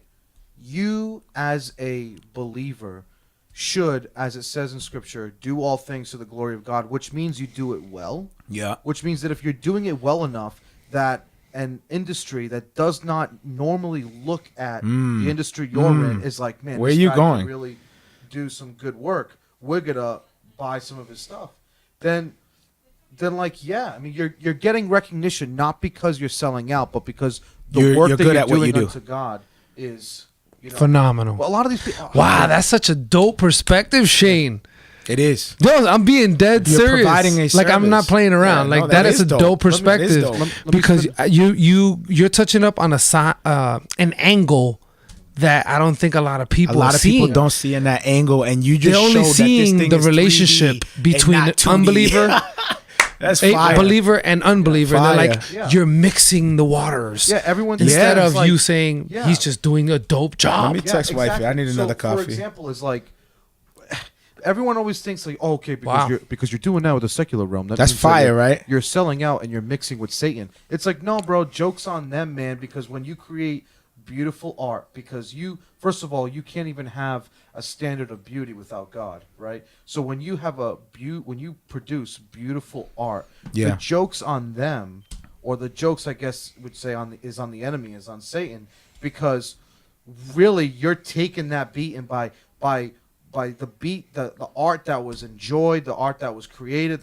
the art that was produced unto the glory of God, is giving God. I mean, I know this Yeah, it might be sounds daring. crazy. Yeah. It sounds crazy. We're gonna break it but down. because you did that to the glory of God. In some way, God's getting glory. You know, yeah. you created beautiful art. Well, let me ask you this.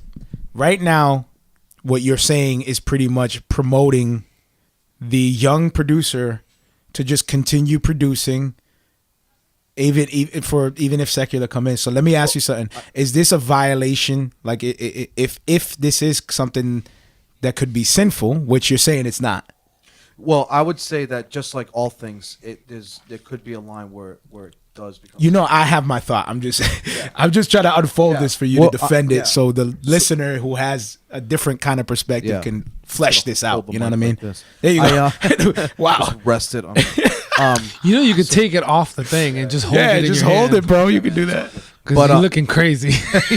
He's gonna swing that thing. No, he's gonna punch me. He's gonna hit him. No, so it's just Polish spring. Like in all things, man. Like there's that line where it can be sinful. You know what I mean? I think that in that regard, I guess what matters is what is the definition of the relationship that you are having with that. Right. Is it just okay, boom, we buy the beat and bam, or is it? But then even, man, that's tough, and I think it's case by case. All right, but I don't think you're in blatant sin if you do that. And two, I think that you just got to be wise. You got to check your heart, because let's say you this like, man, you're just this unknown gold mine in the industry that people are just, finding out your beats that you produce and whatnot, and they're just mining you for some good stuff, right? And you're just killing it. You're making a ton of money. But then, like, your heart starts getting pumped up. Like, I think in all things, you got to make sure that... There we go. That's better, right? Yeah. I think you just got to... You got to make sure that you are... I'm going to need another one of these. Yeah. Poor Shane. Go ahead. All good. You want to make sure that you're checking your heart and that you're not... So what if I told you right now, I think it's sinful in what you're doing right now? What would you say to me if I said right now what you're doing right now, promoting this as a thing that can be God glorifying, which I think is sinful, you're causing somebody one of these little ones to stumble? What would you say to me? If you heard like me telling Gil, that's sin. And Gil's like, nah, I'm saying this. And I'm like, oh, well, if you're causing the other producers to do what you're doing, you're causing those little ones to stumble. What do you say to that? What is your perspective on that approach? Well, how would you be making other producers to stumble if they're not going to them because they're not making good art? So what I'm saying is, like what you're saying, your perspective on the question, is it okay for a producer to sell his beat to a secular? You're saying, yeah. So what if I'm coming in and I'm saying, that's sin, I disagree with you, Shane, and you're causing others to stumble now. So you're in sin too. What would you say to that? But he's saying, how is he causing them to sin? Because I'm telling them, because that's sin. What they're doing. How would they stumble though?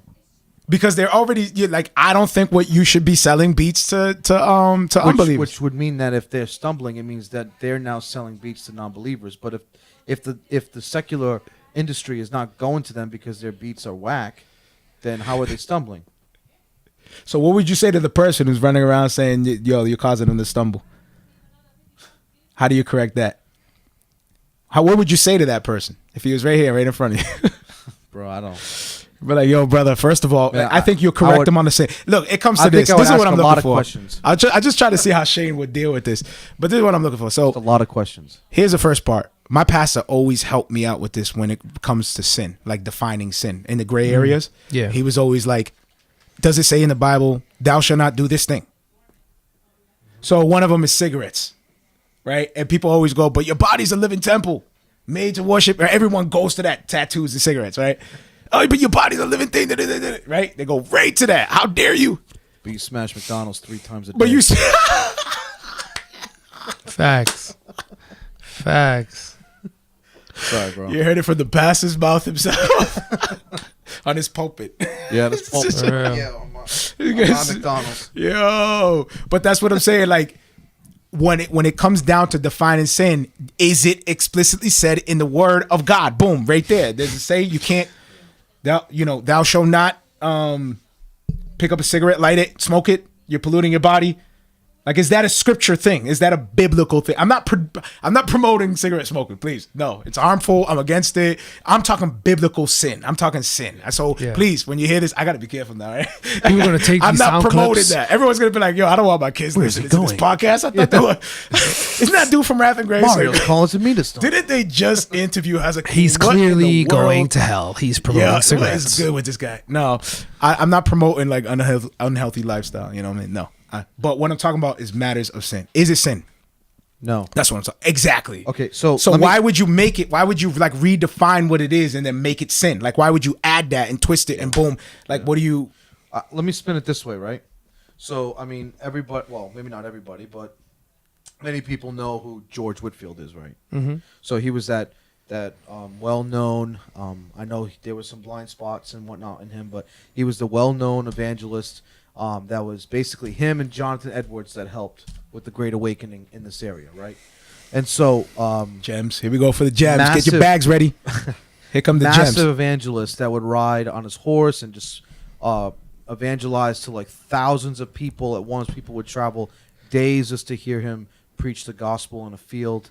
And but you know what he did when he came to America? He sought out a young printing press, a young printer, because he was the best in the area. And you know who that printer was? A Christian. Benjamin Franklin. Ooh. Because he knew that he wanted to do, he wanted his work to get done by the best one, getting it out there so that he could spread the word the best way he possibly could. And he had that relationship with Benjamin Franklin. Wow. You know? Yeah. And so he worked with a non-Christian printer to help him spread the gospel. Actually, you know what? Well, I'll put it this way. In church planting, I mean, isn't that the way God works? He sprinkles us all over the earth. Aren't exactly. we all living in this world? In church planting, there's a term called people of peace, where they might not necessarily be Christians, but they understand, they see that you're doing good as they see it, and they want to help and support you and work your cause. So in that case, would a church planter be in sin for receiving something from? I think it's so funny how it's okay for Christians to receive good things from non-believers, but it's always bad for a non-believer to receive good things. But bro, like, aren't we the ones who started the schools, hospitals? Yeah, because we were giving back and loving our neighbor, and serving them with all these things, right? Yeah. You know what I mean? It's not about, I think what he says is, okay, let's break it down with the truth real quick, and then we're going to get up out of here, because I feel like... But I mean, I think what he initially said from the beginning just kills all that. So do you're giving... Re-say what he said. You're giving something that came from a godly place, and you're putting it into the world. If anything, what about God Joseph? gets the last laugh. That, to me, just kills all of that. Like, I never thought of it that way. Right. They were looking at it like, oh, this evil is now mixing with this holy thing. But it's like, dude, this holy thing is entering this unholy place. Word. Joseph. Right? Same thing. Joseph? You know what I mean? Moses. Yeah. Same thing. Being raised within the culture and becoming influencers within that culture, utilizing those things within that culture. Yeah. Mixing with the unbelievers. Yeah. I'm not saying helping a cause to blaspheme God, but he served them, right? Yeah. Joseph served them. Yeah, and well. And actually served them so well that weren't they like profiting more? Yeah. He was come on, Pastor. You should know this right off the top, bro. Come on, man. Come on, man. No, come on, man. Yeah, he was the one. He went, and then when they went through those rough times, they were doing okay because they planned for it. Right. You know? He served them well. But my thing is, I'm looking at this, and I saw this earlier in the week. But I'm wondering if, like, there's just so many questions when I read this. Like, I wonder if he knows of like a specific situation where perhaps it really was counterproductive. I don't know. He doesn't respond to me. So I don't know. But I mean, no, go ahead. No, go ahead. But what I'm saying is, like, in a nutshell, what I said earlier. I mean, in the end, God will get the last laugh, because this work of art was done to His glory, and it was done well. But like I said, tons of questions. Word. Gil, you mind reading Jasmine's? Yes, please. Go ahead, jump on that. So this is Jasmine Jones. We love Jasmine, you. Thank you so much for Jasmine. coming on. She's been saying a bunch of gems, and I've been letting y'all finish. But this one right here, I gotta read. She said, I think there should definitely be more conversations around what it really looks like to be in the world but not of it. Word.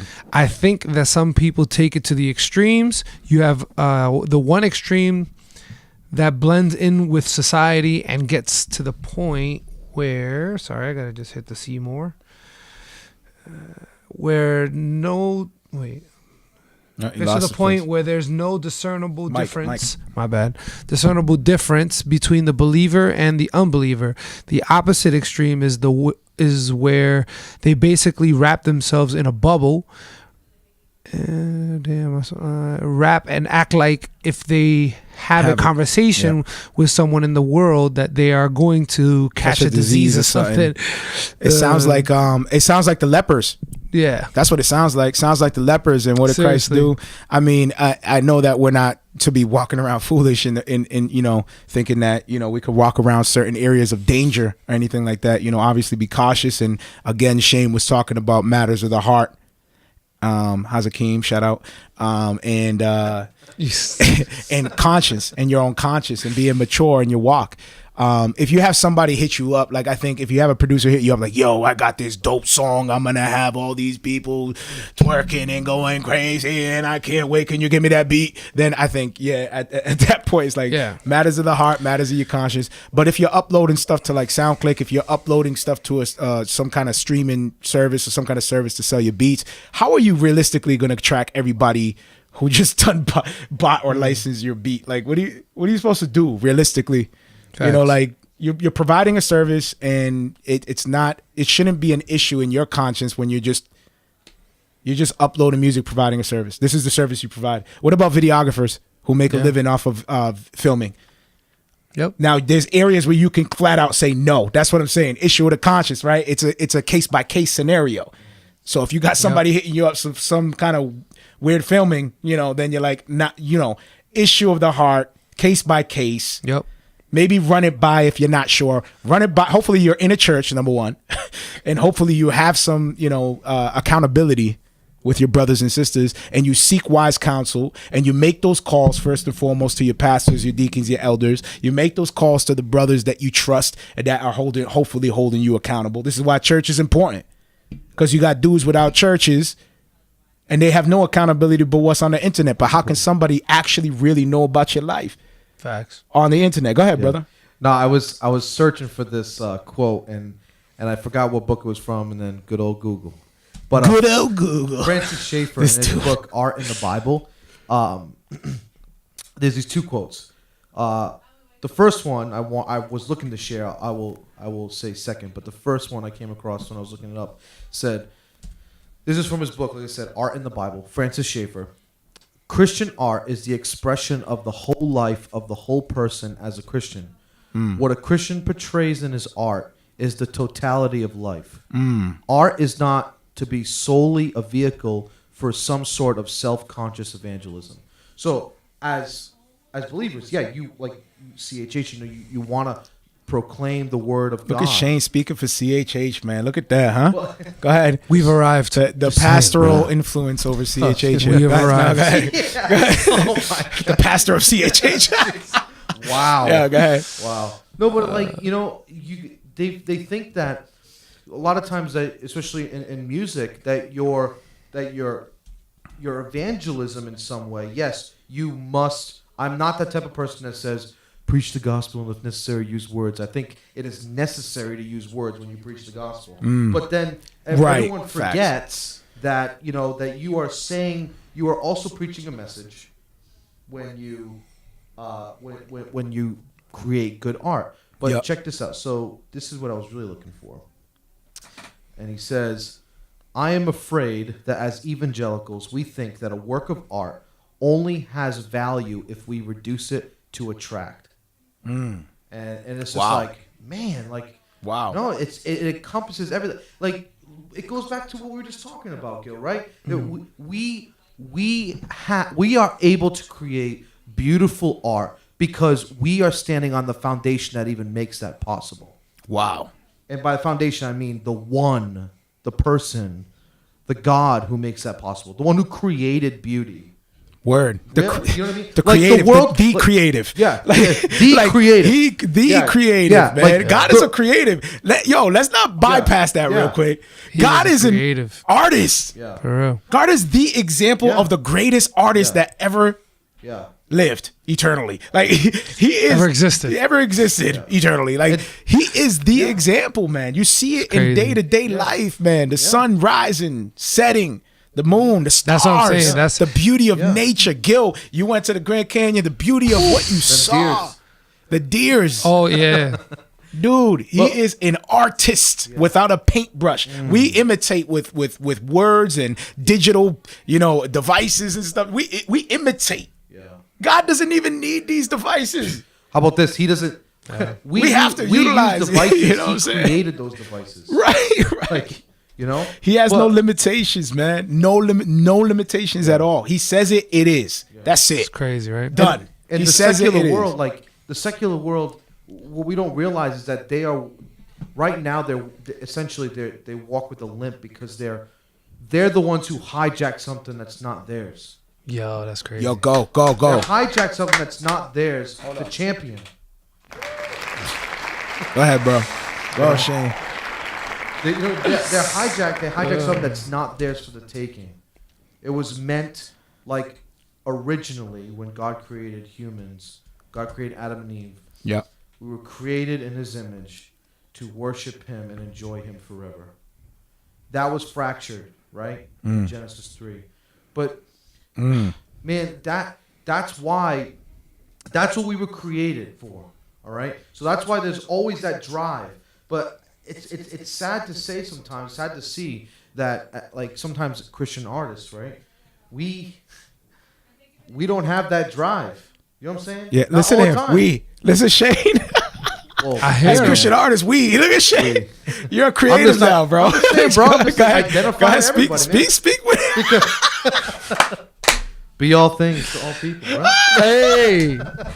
Me. Be all things He to said- all hold on. people. This dude took a whole different approach. Did he Bro, say you- I identify with a Christian creative? Man, there's something y'all forget that I'm a musician. Yo, man. shit, that's true. Dude. That's fact. You play the trumpet. Yo, That's man, offensive. You gotta, Nah, bro, I've been playing piano for 22 years, man. you know what we gotta do? We gotta Facts. put like a keyboard behind here for you to jam out. While you I'm not talking, gonna I'll lie just do, though, like, because background music. no, while he was talking, I felt like there should have been a piano playing, and I'm just in the background like, Oh wow. yes, Lord. Yeah, preach it, bro. Preach Go ahead, but it, keep brother. going. Keep going. The creative is what? You It's say? like this dude is killing it right now. Tu tengo. He wants another Café. coffee. He wants another coffee. I don't know what he said, Te but somehow I tengo understood café. him. No, I'm not asking my wifey to tango. Tu tengo café. That's exactly what you said too. That's his way of saying I need coffee, wife. He says, Joe Tango. Love. I tango. She's like, oh, you want a coffee? She understood the whole thing. Joe Tango. Well, hold so on, you hold want on. a coffee with no Sam cream? Pierce. Read the Sam Pierce one. I can't see it. Sam, we got you. I see you. My bad. I was just talking to wifey. Okay. If you call that what talking. He says, my thing is, if one is putting Christian on the beginning of their title, then it must be the lifestyle that they live when they are not in the studio. Yep. I think Mario said it, but It is all about what is in our heart. If our heart is focused on our own glorification, even in our music, the Christian title on producer, rapper, etc. doesn't even matter because it's not about God, but about us. And I did a post actually earlier today talking about how we got to build up the kingdom, not our own. That kind of like, it's kind of similar to that. It's all in. We got to continuously check ourselves and our motives. yeah. You know what I mean? And we need that accountability, which is another reason why we doing the show, to try to educate and come alongside the creative and kind of wrestle through these kinds of ways. I'm sure the truth is not sitting here like trying to cause harm. The dude is trying to fight for holiness and righteousness. His heart is trying to stay pure. And he believes firmly that you shouldn't, and you can understand what he's trying to say. Like, dude, like, give the art. Wouldn't you rather give, money to a fellow Christian business owner than an unbeliever? Like, I think that's what he's referring to. Like, let's help build each other up. Absolutely. What do you think about that? Like, No, I agree, and I think Sam just brings calling up, it sin and making it sinful is where they, well, you know, well, he just all he says is counterproductive. fact. All he says is counterproductive. Fact. That is a Now, fact. Is it counterproductive? Fact. See, truth. If you respond, go ahead. No, go ahead. No, I think Sam brings up. That's a a good fact. point, though, right? Because Don't argue for him. Leave him. He gotta argue for himself. You gotta speak for yourself. The truth. no, Thank you, my love. thank you. No, I'm good. Thank you. Sam brings up Someone a good tag point, the right? truth. Because Let him know Mario's looking for him. Marrio Esco. Bum, bum, bum. But like I said, Sam brings up a good point, right? Because we're talking about Christians giving their art to others. When like you said, Mario, shouldn't we rather want to build up the industry, build up the genre, and keep it within, right? Right. Fact. And there's something to that. There is something to that, right? But I think, and I'm sure this happened, and I don't know who does it specifically, but I've heard it that it has happened. That I think that before we're calling out others, who are doing this specifically, how we got to work on internally, perhaps even the brother who is keeping it internal. Ooh. Internal. I think that So for brother the is brother- called Christ. for the brother who is Shane. There is none like him. For the brothers who are keeping it internal, but their heart is plagued with greed, and they're playing on the needs of artists, and they're basically like just creating lousy art and charging a premium to people that they know who can't afford it, and they hold the genre hostage because like they know that they're the only outlet for that, and yet they almost like control the tide. Facts. Monopolize. Yeah. Yep. What you just said is 110% truth. And I don't understand why more and more people are not exposing that, to be honest with you, bro. Like, I'm gonna keep it 100. Now I'm gonna get a little real. Is that all right? Can I get a little real? So far, everyone that I spoke to, and I won't name drop nobody, but so far the majority, I'll say, that I spoke to, all are hesitant to speak about matters because obviously they don't want to slander or gossip. Yet all hint at understanding the things that happen behind the scenes, where either people get services not rendered to them after payment, politics, clicks, people not responding, people ignoring, people, whatever the case may be. It's politics, man. Like, the things that happen behind the scenes. Yeah. And I think it's a responsibility that we have to kind of do it tastefully, but expose those things tastefully. You know what I mean? In a way that can move things forward. Because I did a post recently. I said, what did I say? Gil, what did I say? The post that I said, it was yesterday. Or was it this morning? Was it this morning? I don't remember. About the thing. I'm trying to think of which one. Oh, I know. Jasmine, you actually commented on this post. It was the one where I say, people, when you speak in general, people want specifics, but when you speak in specifics, people are quick to call you out for slander and gossip. And then I said, what a crafty way for a snake to slither unnoticed behind the scenes. Yeah, exactly. Isn't it kind of the responsibility? Let's think of this in a practical sense. If you are walking in the backyard, Gil, at a cookout, and my little daughter is back there, running around, and you look in the grass and you see a snake slithering right by my daughter, is it the godly thing to do to pretend like you didn't see it to avoid sinning? Like, let me pretend like I don't see that snake and walk away. No, you're gonna quickly go, there's a snake, and you're gonna yell and you're gonna grab her and you're gonna pick her up. The godly thing to do is to call it out, not to hide it and then sort of mask it. I don't know if it's like, oh, I'm sorry, man, pray for me. I don't to mask it with godliness, like to mask it with, oh, that's gossip and slander. I feel like it's a responsibility at some point to expose some stuff and call some names out.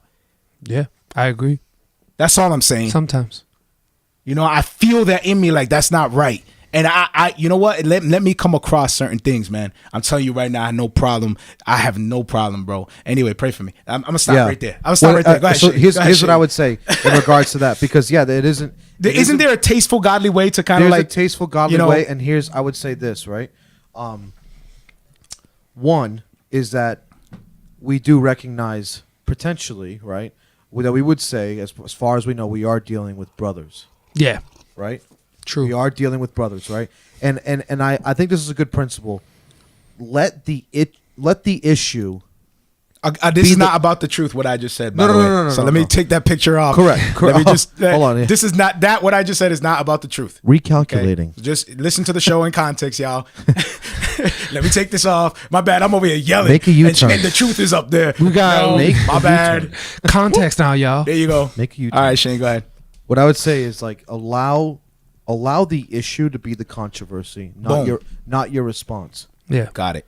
You know? I love and that. so like if you are able to explain what's going on in a tasteful way, prop that up to be the issue, not the way you say it, right? And not even the things that you say. And I think I think it's also wise that one of the ways that you can protect that principle is controlling when you say it. Facts. So your response doesn't have to be responsive. Yeah, you know. Gotcha. Thank you for that kind rebuke, my brother. Publicly on the show. What's up, everybody? This is what accountability looks like. 101. Well, I didn't say Mario, but Mario. I got the message, my dude. He always got this dope word that he could like break up into a piece and then flip it at the other end. You know, like you could be stew, but don't be stupid. And I'm like, oh, well, that makes perfect so sense. You just called me stupid. Stew is good. You just dropped a gem on me. Stupid is bad. And Mama said, no. All right. Yo, he always does that to you. You're like, it makes you feel like the dumbest person in the world, but he said it so kind. So you're like, oh my God, he loves me. I do. But he did tell me I'm stupid. All right, y'all. So stupid with a smile. Stupid with a smile. So listen, we're almost going on an hour and 50 minutes in. Yo. For those just jumping in, you might want to start from the jump because, bro, I had a good time with Hazakim. We had Hazakim that was on. a dope time. And Super that was dope. I didn't expect us to go this long, honestly. I thought we were just gonna go over this real quick and then be out. But dope convo.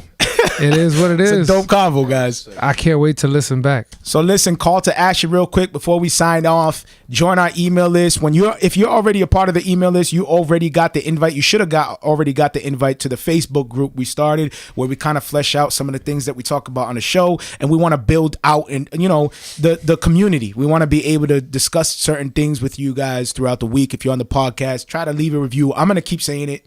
Some of y'all already did it. The email list is growing out, and the Facebook group is new, so we want to be able to do that. It's a closed group where we just talk about things that we see that are happening within CHH. So if you're interested, hit me up direct or hit me up music at marrioesco.com, 2 R's in my name, or there's a link that I provided to this post here, and also within the description if you listen on a podcast or whatever, to join the email list. Yeah, and those shout out to the new people that we've seen: Sam Pierce, Ricky, Cordero. Welcome. If, like Mario said, subscribe to the email list and you'll be up to date on everything that's Marrio Esco Live. So we appreciate the support. Where Shane, any closing comments? What's our benediction for today, sir? Now may the grace of the Lord. No, okay. Any closing comments? Or? No, man, it's just good to be back, bro. Word. Are you coming next week or what? What's going on? Lord willing, man. Lord willing. No, that's a good answer. So that's a good answer, but, Here's why, Lord willing, man. I just started New Testament 2, right? He's prepping seminary us, man. course, man. I'm just saying, I don't know what, but I'm planning on it, bro. I'm planning on it. You planning on what? He's planning on feeding the children. What do you want to tell the people? Anything that you want to update the people on, or why you've been gone, or anything like that? Or is there a lot of things on the hush? I mean, this we got Christian family out here that can pray for you about things, Yeah, man. Well, I'll probably share everything but one. Okay, cool. That's completely up to you. It might be a little premature. Go ahead. I think we just dropped. Did we just drop? No, we're good. Okay, good. No, I mean, I've been away. Really, because I mean there was a ton of things. I was preaching through Hosea at my church, and I just really needed the time to prepare. Also, coupled within that time, I brought some of you who do not know, I'm in collegiate missionary college ministry in Roger Williams University in Bristol, Rhode Island, and I took a student over to the Cross Conference in Louisville, Kentucky. It's a student missions conference, 7,500 college students. Wow. It was great, man. Dope. All talking about missions students, like deciding, to basically be sold out for Christ and go into nations where they don't have the gospel at all. They don't even know it Christian. Wow. So it was definitely an encouraging time. All the speakers, all the sessions are already up. Cross Conference. You just Google Cross Conference 2019. And during that time as well, I was taking a seminary course. So intro to missiology, the study of missions. So it was definitely a jam-packed time. And the reason why, in regards to next week, is just that I've gone from 1 week. Last week the course ended. This week a new one starts. I'm starting a New Testament 2, which basically covers Acts through Revelation. And it's just like a ton of reading, bro. Well, Shane, you have access to the doc, so I mean, even if you can't make it, if you can like drop your gems for us on the Google Doc, please. Maybe we can submit a flash drive, insert some gems creatively. Yeah. Well, I'll tell you what. Came up with them on the fly. Can I just shed some hope? The only reason why I said Lord willing is because I'm not sure what homework is going to look like. But I have homework due in 2 hours. Oh, but guess wow! what, man? You're here rocking with us. See, I already did it. See how you did? Oh, you already did it. Because I just don't know what the course load looks like. Dude is always humble bragging. That's what I'm saying. How does he do this? You can never be upset with him, ever. You have this written down somewhere here, bro. Bro, it's like sick. Yeah, you can't make this stuff up, dude. I have homework due in 2 hours, and it's always sounding like a sad story. Everything's gonna fall apart, and then it's bam. And I also went farming, and I'm gonna feed children in Africa. And just so you understand, I'm going to be, being a missionary in Zimbabwe. This is my homework, man. Parsing out Romans 5. First of all, I'm in IT, and that's a hot mess. That is a hot mess. number one. Do something with that mess, bro. Definitely a pastor's chaos desktop. over there. It's in the form of a cross. Bro. That's ridiculous, Shane. It's in the form all of his the applications and documents are in the form of a cross. Oh my god, ridiculous. Go ahead. That's my homework, bro. Oh, word. Parsing out Romans or flow chart of Romans 5, 1 through 5, breaking it up, man. Fire. I love the little. I don't know what that is, but it's actually BibleArc.com. It's a good way of helping you study. Are we getting paid for this, or what's Yeah, man, it's a good resource, bro. Yeah, we ain't getting paid for that, man. Are we getting paid for that? You're dropping those gems. He's dropping resources. All right, y'all. We're gonna sign off, man. We love y'all. We hope you guys were blessed. Those rocking with us live, those on the podcast, those we're on Apple Music, Google Podcasts, any podcast catcher you guys have, any kind of application. I know I find mine. I use what's it called? Podcast Addict. I found ours. So subscribe to it wherever you are. Join us live if you have time on a Wednesday. We had Sean. I don't know if Sean is still with us. He's actually recovering. Just went through surgery. Oh, so really? It Shout was out successfully. Shout out to Sean. We love you. Yeah, we love you, man. We're praying for you. I'm glad to hear that the surgery was successful. Dope. And I hope that you rocked with us, man. I know you jumped in halfway through and you said you wanted to go check it out. So I hope you're blessed by it. You probably jumped out and probably want to see the rest of it. But yeah, man, we're excited about that. Cool. Anything else? We're good. I think we're good. Hey, we're good. We love y'all. Good. Take care. God bless. Till next week. Grace and peace. Looking forward to it.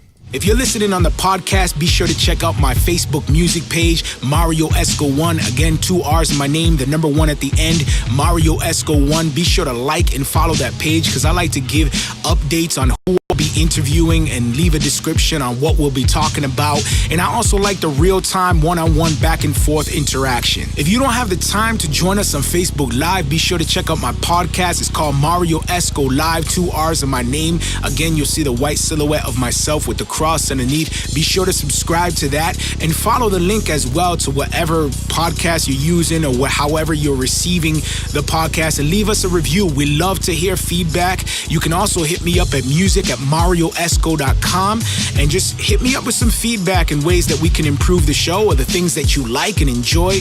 Any type of feedback will be highly appreciated. Grace and peace.